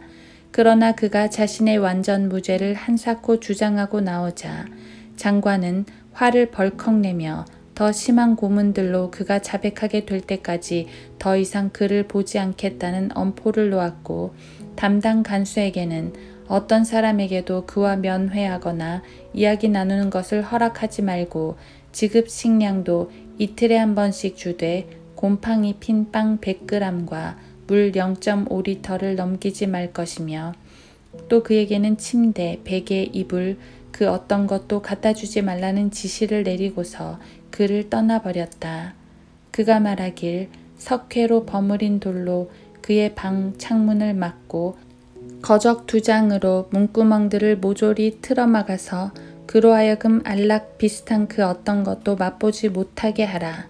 뿐만 아니라 가혹함에 있어 남부럽지 않는 명령들이 추가로 주어졌는데 이는 그의 처지가 영국인들에게 알려지는 걸 막기 위함이었다.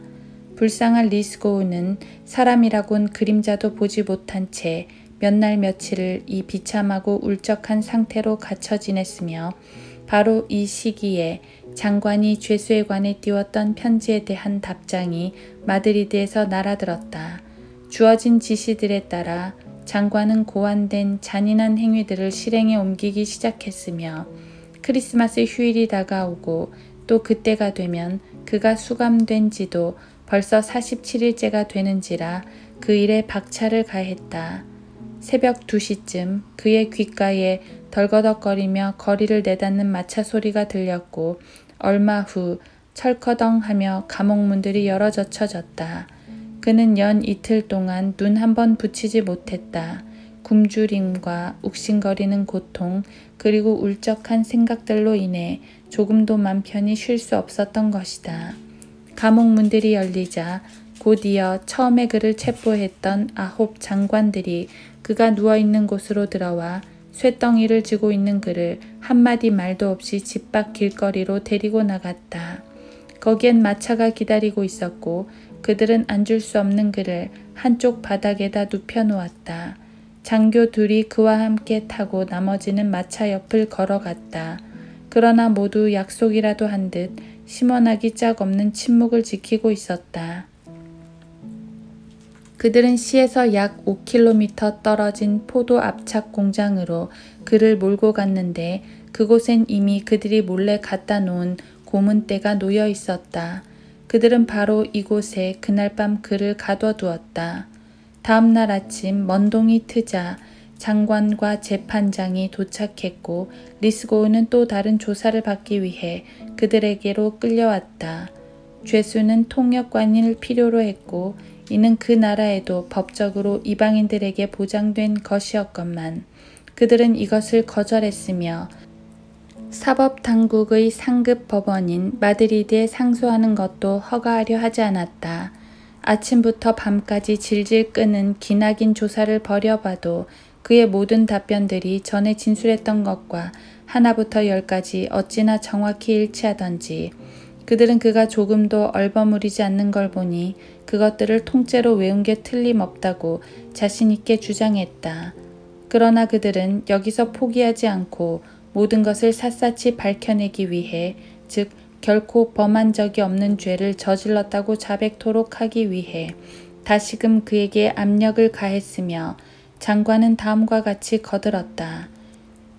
네가 죽고 살고는 여전히 내 손에 달려있다. 순응하면 풀어주겠지만 그렇지 않으면 나는 너를 요새 사령관에게 넘겨주어야 해.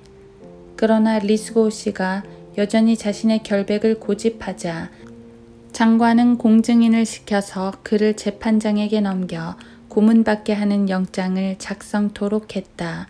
그 결과 그는 장교들에게 붙들려 고문대가 기다리고 있는 석재 회랑 끝으로 인도되었다. 형 집행인은 그에게 엄청난 고통을 주었던 쇳덩이들을 즉시 떼어냈는데 볼트들이 살에 너무 가깝게 고정되어 있는 바람에 묵직한 해머로 그것들을 떼다가 그만 그의 발 뒤꿈치가 1.5cm나 떨어져 나갔다. 3일간 최소한의 음식물도 먹지 못해 약해져 있는 그의 신체에 덮쳐온 이 고통으로 인해 그는 격렬한 신음을 토해냈다. 이를 지켜보던 무자비한 재판장은 다음과 같이 말했다. 이 불안당 배신자야. 이것 가지고 아프다고 하면 앞으로 더 지독한 건 어떻게 버텨낼 테냐. 지고 있던 쇳덩어리들이 벗겨지자 그는 무릎을 꿇고서 짧은 기도를 드렸다. 그의 믿음을 견고히 하셔서 그가 맞서야 할 비통한 시련을 담대하게 참아낼 수 있도록 하시는 일이 하나님께 기쁨이 될 거라고 말이다. 재판장과 공증인이 의자에 앉자 그를 발가벗겨 고문대에 붙들어 맸다. 이 두 신사의 임무는 그 범법자의 자백들과 고문들에 대한 증인이 되고 그것들을 기록하는 것이었다.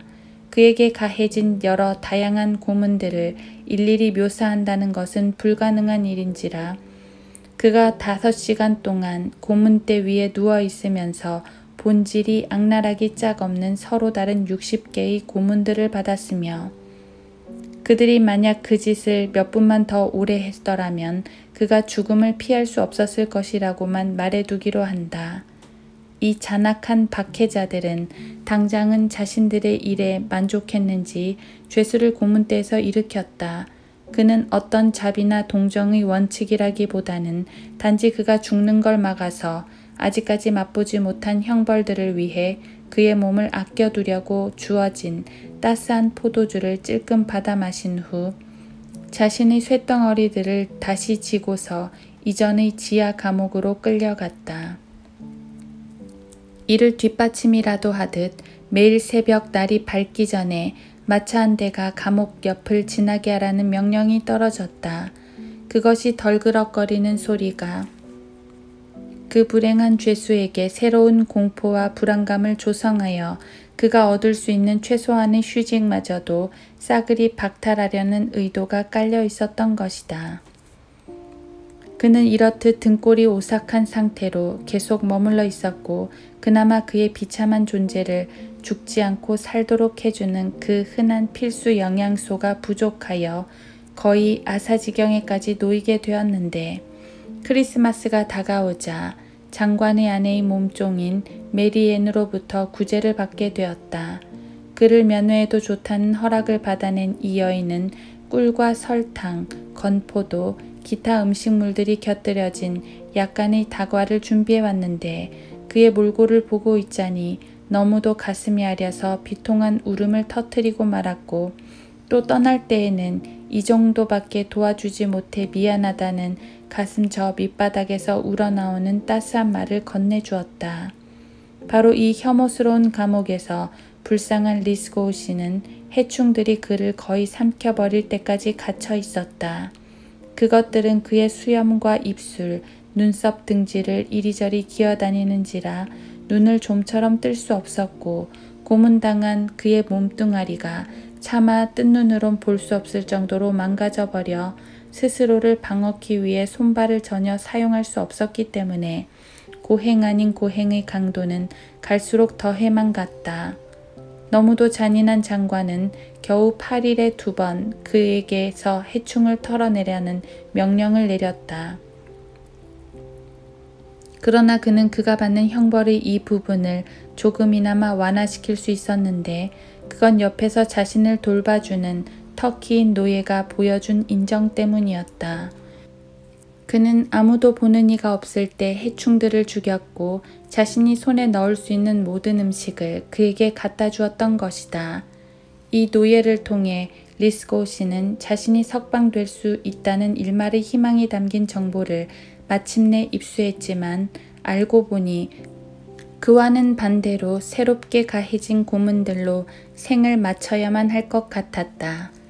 다름 아니라 이 정보의 골자는 한 영국 카톨릭 신학교 주교와 스코틀랜드 통 제조업자가 당분간 장관에게 고용되어 그의 모든 책과 의견을 영어에서 스페인어로 통역해 주기로 했는데 공교롭게도 그가 장관의 집에서 대개 큰 이단으로 통하고 있다는 것이었다. 이 정보는 그를 심히 놀라게 했고 그는 그들이 자신을 이내 끝장내 버릴 거라는 두려움에 몸서리치기 시작했는데 다 그럴 만한 이유가 있었다. 그들은 고문이나 여타 수단이 아닌 가능한 한 더 특별한 방법을 써서 그가 서로 다른 조사에서 내내 진술한 내용으로부터 빗나가게 하려 할 것이 불을 보듯 뻔한 노릇이었던 것이다. 그가 위의 정보를 입수한 지 이틀이 지나자 장관과 신문관 그리고 2명의 예수회 회원을 대동하고 온 교회법 담당 사제가 그의 지하 감옥에 들어와 자리를 잡고 앉았다. 몇 가지 시덥잖은 질문을 마치자 신문관이 리스고 씨에게 그가 로마 카톨릭이며 교황의 주권을 인정하는지에 대해 물었다. 그는 자신은 이도저도 아니라고 답변하며 다음과 같이 덧붙였다.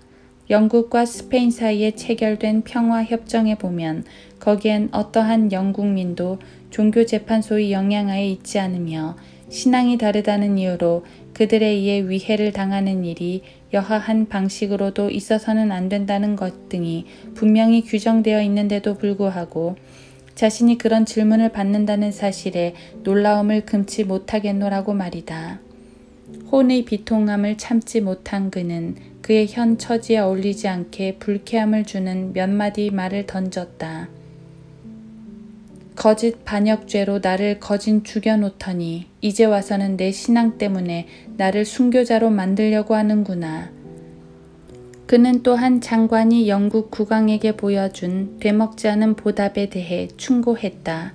이유인즉 1588년 스페인 무적 함대가 스코틀랜드 연안에 좌초되었을 때 그가 왕으로서의 인정을 베풀어 그렇지 않았으면 비참한 최후를 맞이해야 했을 수천 명의 스페인들의 목숨을 구해주었던 것이다. 장관은 리스고 씨가 말한 그 사실을 인정하는가 싶더니 아니나 다를까 그건 당시에 스코틀랜드의 명목상의 지배권만을 행사하고 있던 국왕이 사랑보다는 두려움이 앞서 행한 일이었기에 거기엔 감사해야 할 하등의 이유가 없다며 오만 불손하게 되받아치고 나오는 것이었다. 예수의 회원 중 하나가 이단들에게도 믿음이 있어 그걸 지키냐고 하자 그때 자리서 벌떡 일어난 신문관이 다음과 같이 말하며 리스고 씨에게 달라붙었다. 너는 간첩으로 체포되어 반역죄로 고소당하고 고문에 처해졌다. 하나 우리도 인정하는 바지만 사실 그건 이유 없이 그런 거였어. 그러나 그와 같은 심판들을 너에게 가져온 건 다름 아닌 신성하님이었다는 걸 알아둬라. 주제넘게 시리 축복받은 로레또의 기적을 비웃고 위대한 대사요 이 땅에 보내진 그리스도의 대리자인 그의 거룩함에 대한 내 불손의 생각을 글로 적어 두었으니 내 놈이 그들의 특별 섭리로 우리의 손안에 정확히 떨어져 들어온 게 당연하다고 생각지 않나. 무슨 말이냐면 내 놈의 책들과 서류들이 내 동포들에게 감화를 주시는 그 하나님의 도우심으로 기적같이 번역되었다 이 말씀이야. 이 뽐내는 듯 허튼 소리가 끝나자 그들은 그들의 종교로 귀화할지를 숙고하고 결정할 수 있도록 8일간의 여유를 죄수에게 주었으며 그 기간 동안에 신문관은 여타 종교적 규례들로 그를 돌봐줄 뿐만 아니라 그가 필요로 할지도 모를 부가적인 원조를 제공해 주겠다고 그에게 귀뜸해 주었다.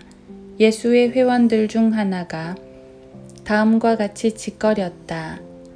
내 아들아, 보라, 너는 산채로 불태워지는 게 마땅하구나. 그러나 로레또에 나타나신 마리아님의 은혜로 너는 비록 그분을 모독했지만 우리는 너의 몸과 혼을 구원해 줄 것이다. 날이 밝자 다른 3명의 성직자들과 함께 신문관이 들어왔고 그때 그는 양심상 그의 계종을 더디게 하는 어떤 어려움이 있느냐고 물었다. 이에 그는 자신은 마음에 아무런 의심도 없이 그리스도의 약속들을 굳게 믿고 있음은 물론 개혁된 카톨릭 교회에서 고백되는 것처럼 은혜에 의해 확고히 되어 복음서에 명기된 주님의 계시된 뜻을 확실히 믿고 있기에 그리스도인의 믿음에 관한 한 절대로 오류 없는 확신을 가지고 있다고 대답했다. 이 말을 들은 신문관은 이렇게 말했다. 넌 그리스도인이 아니라 어리석은 이교도일 뿐이고 개종하지 않을 시엔 멸망하게 된다는 걸 알아둬. 그러자 죄수는 성경에서 끌어낸 논점들을 제쳐두고 상스러운 욕이나 퍼붓고 고문대에서 고문을 자행하면서 자신을 납득시키려고 하는 건 종교와 그것의 사랑이 지닌 본질과 진수에 역행하는 일이고 다른 어떤 방법도 자신에겐 무용지물이 될 것이라며 그에게 되받아쳤다. 죄수가 내뱉은 대답에 화가 머리끝까지 난 신문관은 그의 뺨을 휘갈기며 욕지거리를 퍼부었고 그를 칼로 찌르려 했는데 만일 예수의 회원들이 저지하지 않았다면 분명 그 일을 저질렀을 것이다. 그리고 이때부터 그는 2번 다시 그 죄수를 방문하지 않았다. 다음날 그 2 예수의 회원들이 다시 찾아왔으며 꽤나 무게 잡고 거드름 피우던 상급자가 그에게 어떤 결단을 내렸냐고 물었다. 이에 리스고우 씨는 만일 상대방이 왜 자기의 신조를 바꾸려고 하는지 그에 대한 충분한 이유들을 대지 않는다면 그의 마음은 이미 정해진 거나 다름없다고 대꾸했다. 그러자 그 상급자는 박식함을 뽐내기라도 하듯 그들의 7 성사들과 성자들의 중보, 화채설, 즉 성체의 빵과 포도주가 예수님의 살과 피로 변함을 줄줄이 열거한 후 그들의 교회와 그것이 지닌 오랜 전통과 보편성, 통일성 등을 뇌까리며 엄청난 자랑을 쏟아냈으나 리스고우 씨는 이 모든 것을 부인했다. 왜냐하면 내가 붙들고 있는 신앙 고백은 사도들이 처음 활동하던 시기부터 너희 흑암이 극에 달한 시기에 희미해서 눈에 잘 띄지 않을지라도 그리스도께서 자신만의 교회를 가지신 이후로 계속해서 있어 왔기 때문이다. 그들의 논점들이 기대했던 효과를 보지 못했을 뿐만 아니라 고문들로도 그의 지조를 흔들 수 없고 자신에게 선고되어 집행되리라고 그가 마땅히 예상했던 잔인한 형에 대한 두려움조차도 그의 믿음을 꺾을 수 없음을 간파한 예수의 회원들은 무서운 협박을 가한 후 그를 떠나버렸다. 그로부터 8해가 흘러 그들의 종교 재판을 결산하는 날, 그날 형이 내려졌을 때 그들은 다시 모습을 드러냈다. 그런데 이전과 동일한 수많은 논쟁들을 반복한 뒤 그들의 언행이 싹 바뀌더니 닭똥 같은 눈물을 떨어뜨리며 그가 끔찍한 죽음을 당해야만 한다는 데 대해 무엇보다도 둘도 없이 소중한 그의 혼을 잃어버려야 한다는 데 대해 심히 애석한 마음을 금할 길이 없는 척 하는 게 아닌가. 그들은 무릎을 꿇고서 다음과 같이 절규했다. 개종하시오, 개종해. 오 사랑하는 형제여, 우리의 축복받은 마리아님을 봐서라도 개종하시오. 이에 그는 대꾸했다. 나는 죽음도 불도 두렵지 않다. 난 그 모든 것을 맞이할 만반의 준비가 되어 있으니 말이다. 이 피해 법정이 내린 결정으로 리스고우 씨가 처음으로 맛본 결과들은 그날 밤 11가지의 서로 다른 고문들을 받는 형이었으며 만일 그가 그것들을 받다가 죽지 않는다면 이는 이곳저곳이 탈골되고 만신창이가 된 그의 상태를 고려할 때 나올 수 있는 당연한 예상이다. 그는 부활절이 지난 후 그레나다로 끌려가 그곳에서 불태워져 한 줌의 죄가 될 예정이었다.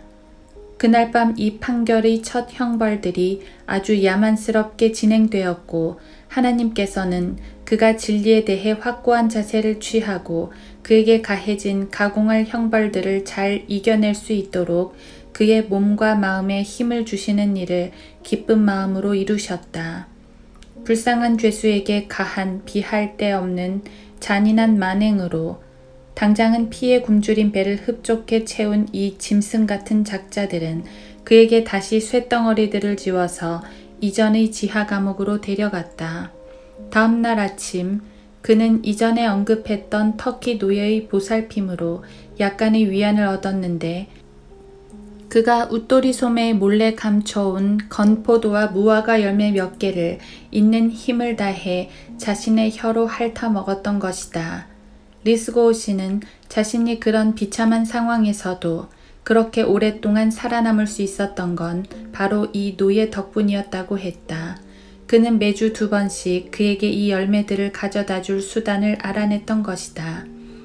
젖먹이 때부터 그의 선지자와 부모의 가르침에 따라 그리스도인에 대한 극도의 혐오감 속에서 자란 이 가련한 노예가 40일 이상을 알아 누워있는 리스고우 씨의 비참한 처지에 그토록 마음이 흔들렸다는 사실은 매우 예외적인 일이기에 이에 눈길을 돌리지 않을 수 없다. 또한 이 기간 동안에 리스고우 씨는 노예 신분의 한 흑인 여인의 보살핌을 받았다. 집안 사정을 속속들이 꿰고 있는 그녀는 그 터키인보다 훨씬 더 풍부한 음식물들을 그에게 제공할 수 있는 방법을 알아냈는데 그녀는 매일같이 병에다 포도주를 조금씩 담아서 약간의 음식을 그에게 가져다 주었던 것이다. 바야흐로 시간이 지나도 한참을 지났을 테고 그 진절이 나는 상황은 실로 어찌나 지긋지긋하게 오래 끌던지 리스고우 씨는 그날, 즉 그의 생명이 끝남과 동시에 그의 고문들 또한 막을 내릴 그날을 바라보며 근심에 차인 채 기다리고 있었다. 그러나 그의 우울한 예상들은 다행히도 하나님의 개입에 의해 깨뜨려졌으며 그는 다음에 벌어질 일들로 인해 구해냄을 받았다. 높은 신분의 한 스페인 신사가 장관이 주최한 만찬에 초대되어 그라나다에서 말라가로 왔다가 리스고우 씨가 간첩으로 체포된 후 그에게 어떤 일이 일어났으며 그가 당한 여러 고난들은 또 어떠했는지를 장관의 입을 통해 전해 들은 일이 있었다. 또한 장관은 그 죄수가 무죄라는 게 드러나고 나니 그게 그에게 큰 근심거리가 되었고 그 때문에 기꺼이 그를 석방하여 돈과 서류들을 되돌려주고 그가 당한 손해들에 대해선 약간의 배상을 해주려고 했으나 그의 문서들을 조사해보니 몇몇 글들이 자신들의 종교를 크게 비난하는 등 본질상 매우 신성모독적이었을 뿐만 아니라 이 이단적인 생각들을 철회하기를 극구 거부하는 바람에 그를 종교재판소에 넘겼고 그가 그들에 의해 최종적으로 유죄 판결받았음을 그에게 일러주었다.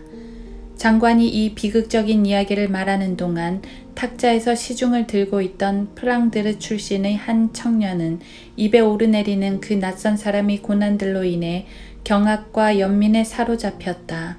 주인의 숙소로 돌아오자마자 그는 그가 들었던 것을 마음속에 이리저리 떠올려 보기 시작했고 그것이 쥐어준 너무도 강렬한 인상으로 인해 두 다리 쭉 뻗고 침대에서 쉬고 있을 수가 없었다.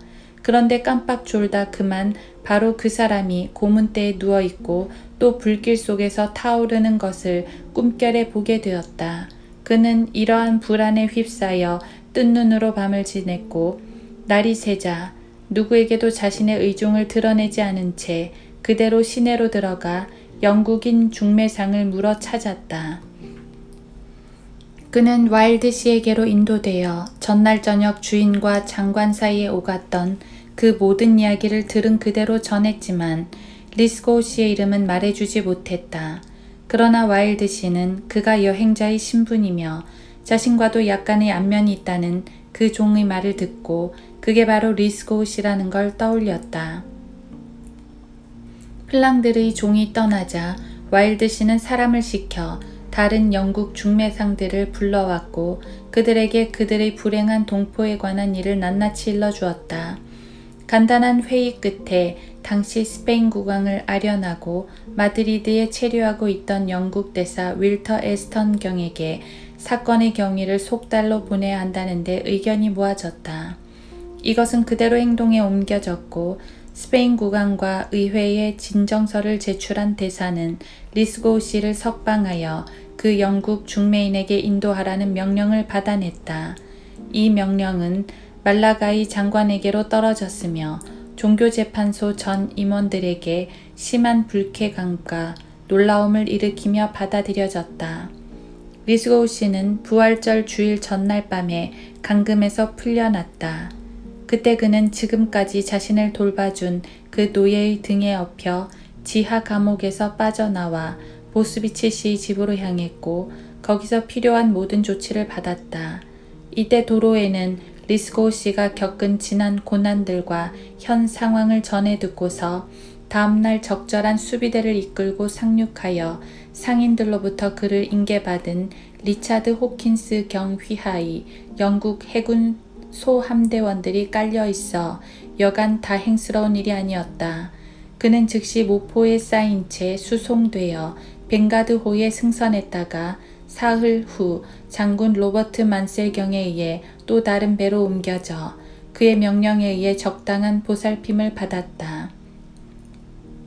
앞서 말했던 중매인은 그에게 옷가지와 필요한 모든 식량을 제공해 주었고 이 외에도 그들은 그에게 은화 200레아를 주었으며 리차드 호킨스 경은 그에게 금화 4개를 보내왔다.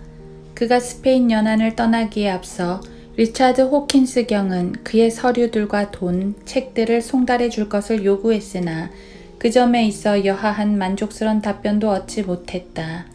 우리는 이 불쌍한 사내가 막 죽으려던 찰나에 구원의 손길을 뻗치신 하나님의 섭리가 얼마나 분명했는지 되새겨 보기 위해 여기서 잠깐 펜을 멈추지 않을 수 없다. 이유인즉 자신에게 내려진 판결에 대해 상소하기는커녕 아무런 손도 못 쓰고 며칠 후면 그라나다로 끌려가 한 줌의 죄로 변해버릴 뻔했으니 말이다. 게다가 한 가엾고 평범한 종이 자신은 상대방에 대해 조금도 아는 게 없고 그의 보호를 둘러싼 아무런 이해관계도 없었으면서도 주인의 심기를 건드릴 것을 감수하며 하나뿐인 목숨을 내걸고서 본질상 너무도 절박하고 위험천만한 사실을 생면부지의 한 신사에게 알리려 했다는 것.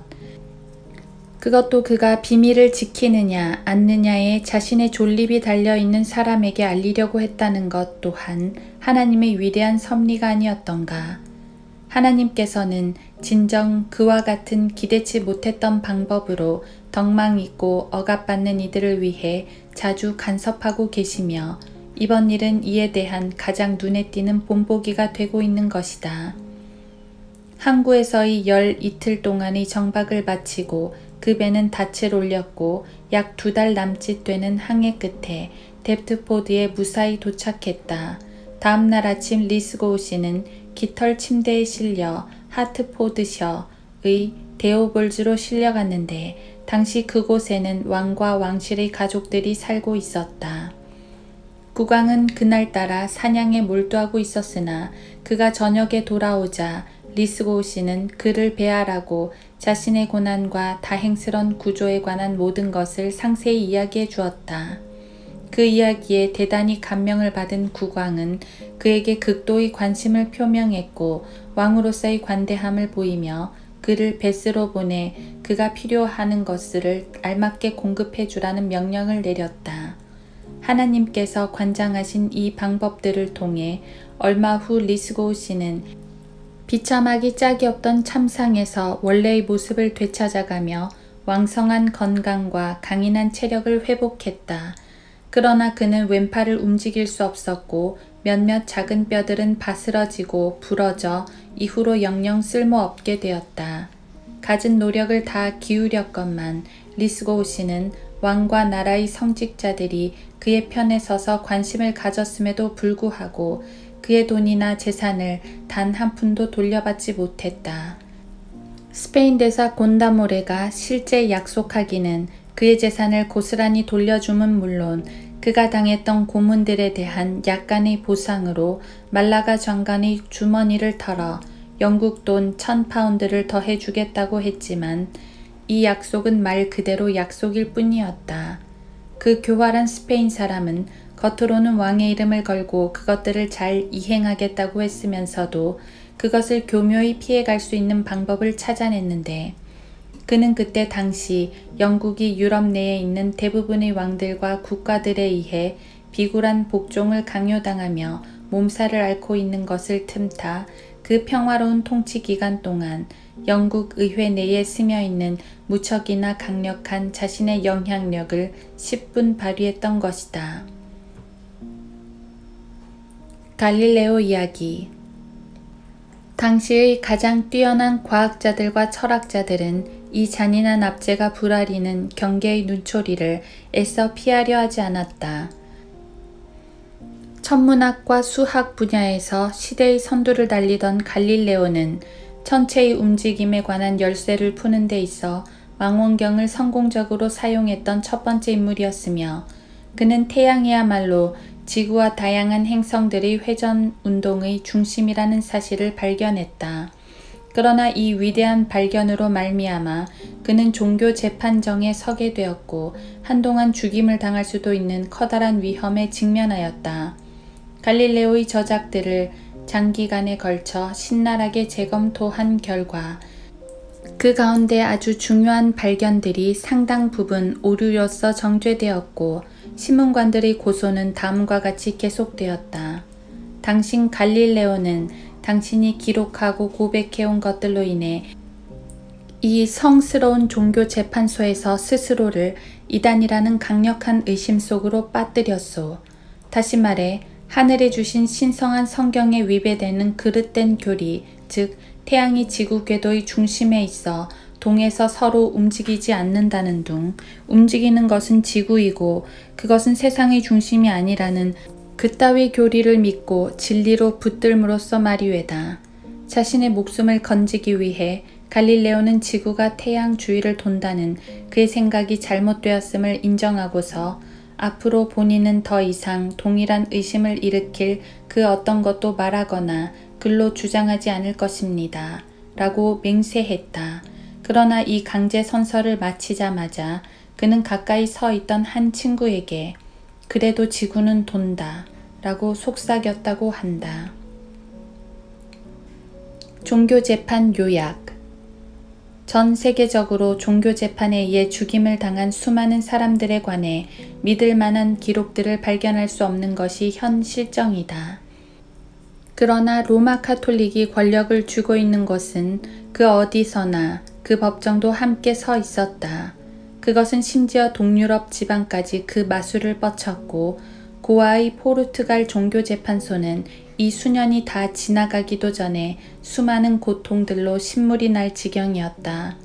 남아메리카는 종교재판소의 관할 구역으로 나뉘었으며 그들은 모국에서 자행되는 범죄 행위들을 소름 끼치게 모방하여 총독들과 여타 유명 인사들이 도착할 때 종교재판이 치러지지 않으면 어딘가에 나사가 하나 빠져 있는 것처럼 여겼다. 네덜란드는 그곳에 종교재판소를 세운다는 포고가 떨어지자 또 하나의 대학살 현장으로 돌변했다. 스페인의 경우 정확한 수치를 더 쉽게 손에 넣을 수 있다. 17개나 되는 법정이 저마다 긴 시간적 간격을 두고 연 평균 10명의 불행한 희생자들을 불태웠다는 사실이 놀랍지 않은가. 우리는 이 수치가 박해로 인해 모든 종교적 차이점이 오랫동안 폐지되고 화형 때보다는 거기에 태울 재물을 찾기가 더 힘들었던 나라에서 나온 것이라는 것을 잊어서는 안 된다.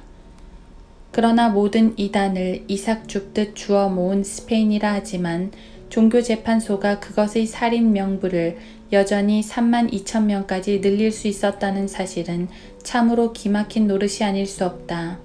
자신의 초상화가 불태워지거나 유죄 판결받아 고통당하고 대체로 추방형과 맞먹는 형벌을 맛보고 몰수당하고 피로 얼룩지고 단순히 목숨을 잃는 것 외에 갖은 파멸을 다 겪은 이들의 숫자는 30만 9천 명에 달했다. 지하 감옥에서 고문당하고 거기에 감금되며 마음이 무너져 내린 수많은 사람들, 그리고 완전히 무력해져 스스로도 어찌할 수 없게 돼버리던지 희생자들의 죽음을 보고서 서둘러 무덤으로 달려가 버린 자신들의 생명이 생명 같지 않았던 수백만의 사람들이 얼마나 되는지는 이루다 기록할 수 없지만 그것은 오로지 포로로 삼는 자는 그도 포로가 될 것이요 칼로 죽이는 자는 그도 칼로 죽게 될 것이라. 요한계시록 13장 10절 라고 딱 잘라 말씀하신 바로 그분 앞에 기록되어 있을 것이다. 교황체계의 자손이자 형상이라고 성령께서 단언하신 종교재판소가 바로 그와 같은 모습이었다. 그것이 부모뻘 되는 로마 카톨릭의 힘을 느끼려면 우리는 그 시대에 시선을 돌려야 한다. 13세기에는 죽음을 방불케 하는 교황체계의 통치가 극에 달해 있었다. 그것은 모든 왕국들로부터 독립해 있었고 전후 어떤 인간 왕권도 결코 휘두른 적이 없던 영향력으로 통치했음은 물론 그것이 인간의 몸과 혼에 대해 주권을 행사할 수 있음이 인정되었고 지상에서 의도된 모든 일에 있어 그것의 권력은 선이든 악이든 가히 측량을 불허했다. 그것은 문학, 평화, 자유, 그리고 기독교를 유럽 끝까지 전파했을진 모르나 그것의 본질은 적대적이었으니 그것의 승리의 잔이 가득 차 오를수록 그것의 악랄함 또한 그만큼 더 넘쳐나는 게 드러날 뿐이었다. 로마, 그것은 인간의 이성의 수치를, 인간의 미덕에는 공포와 고통을 안겨주려는 듯 그것의 웅장함이 절정에 이르렀던 시기에 그 괴상망측하고 무시무시한 종교재판소의 탄생으로 득실거렸던 것이다.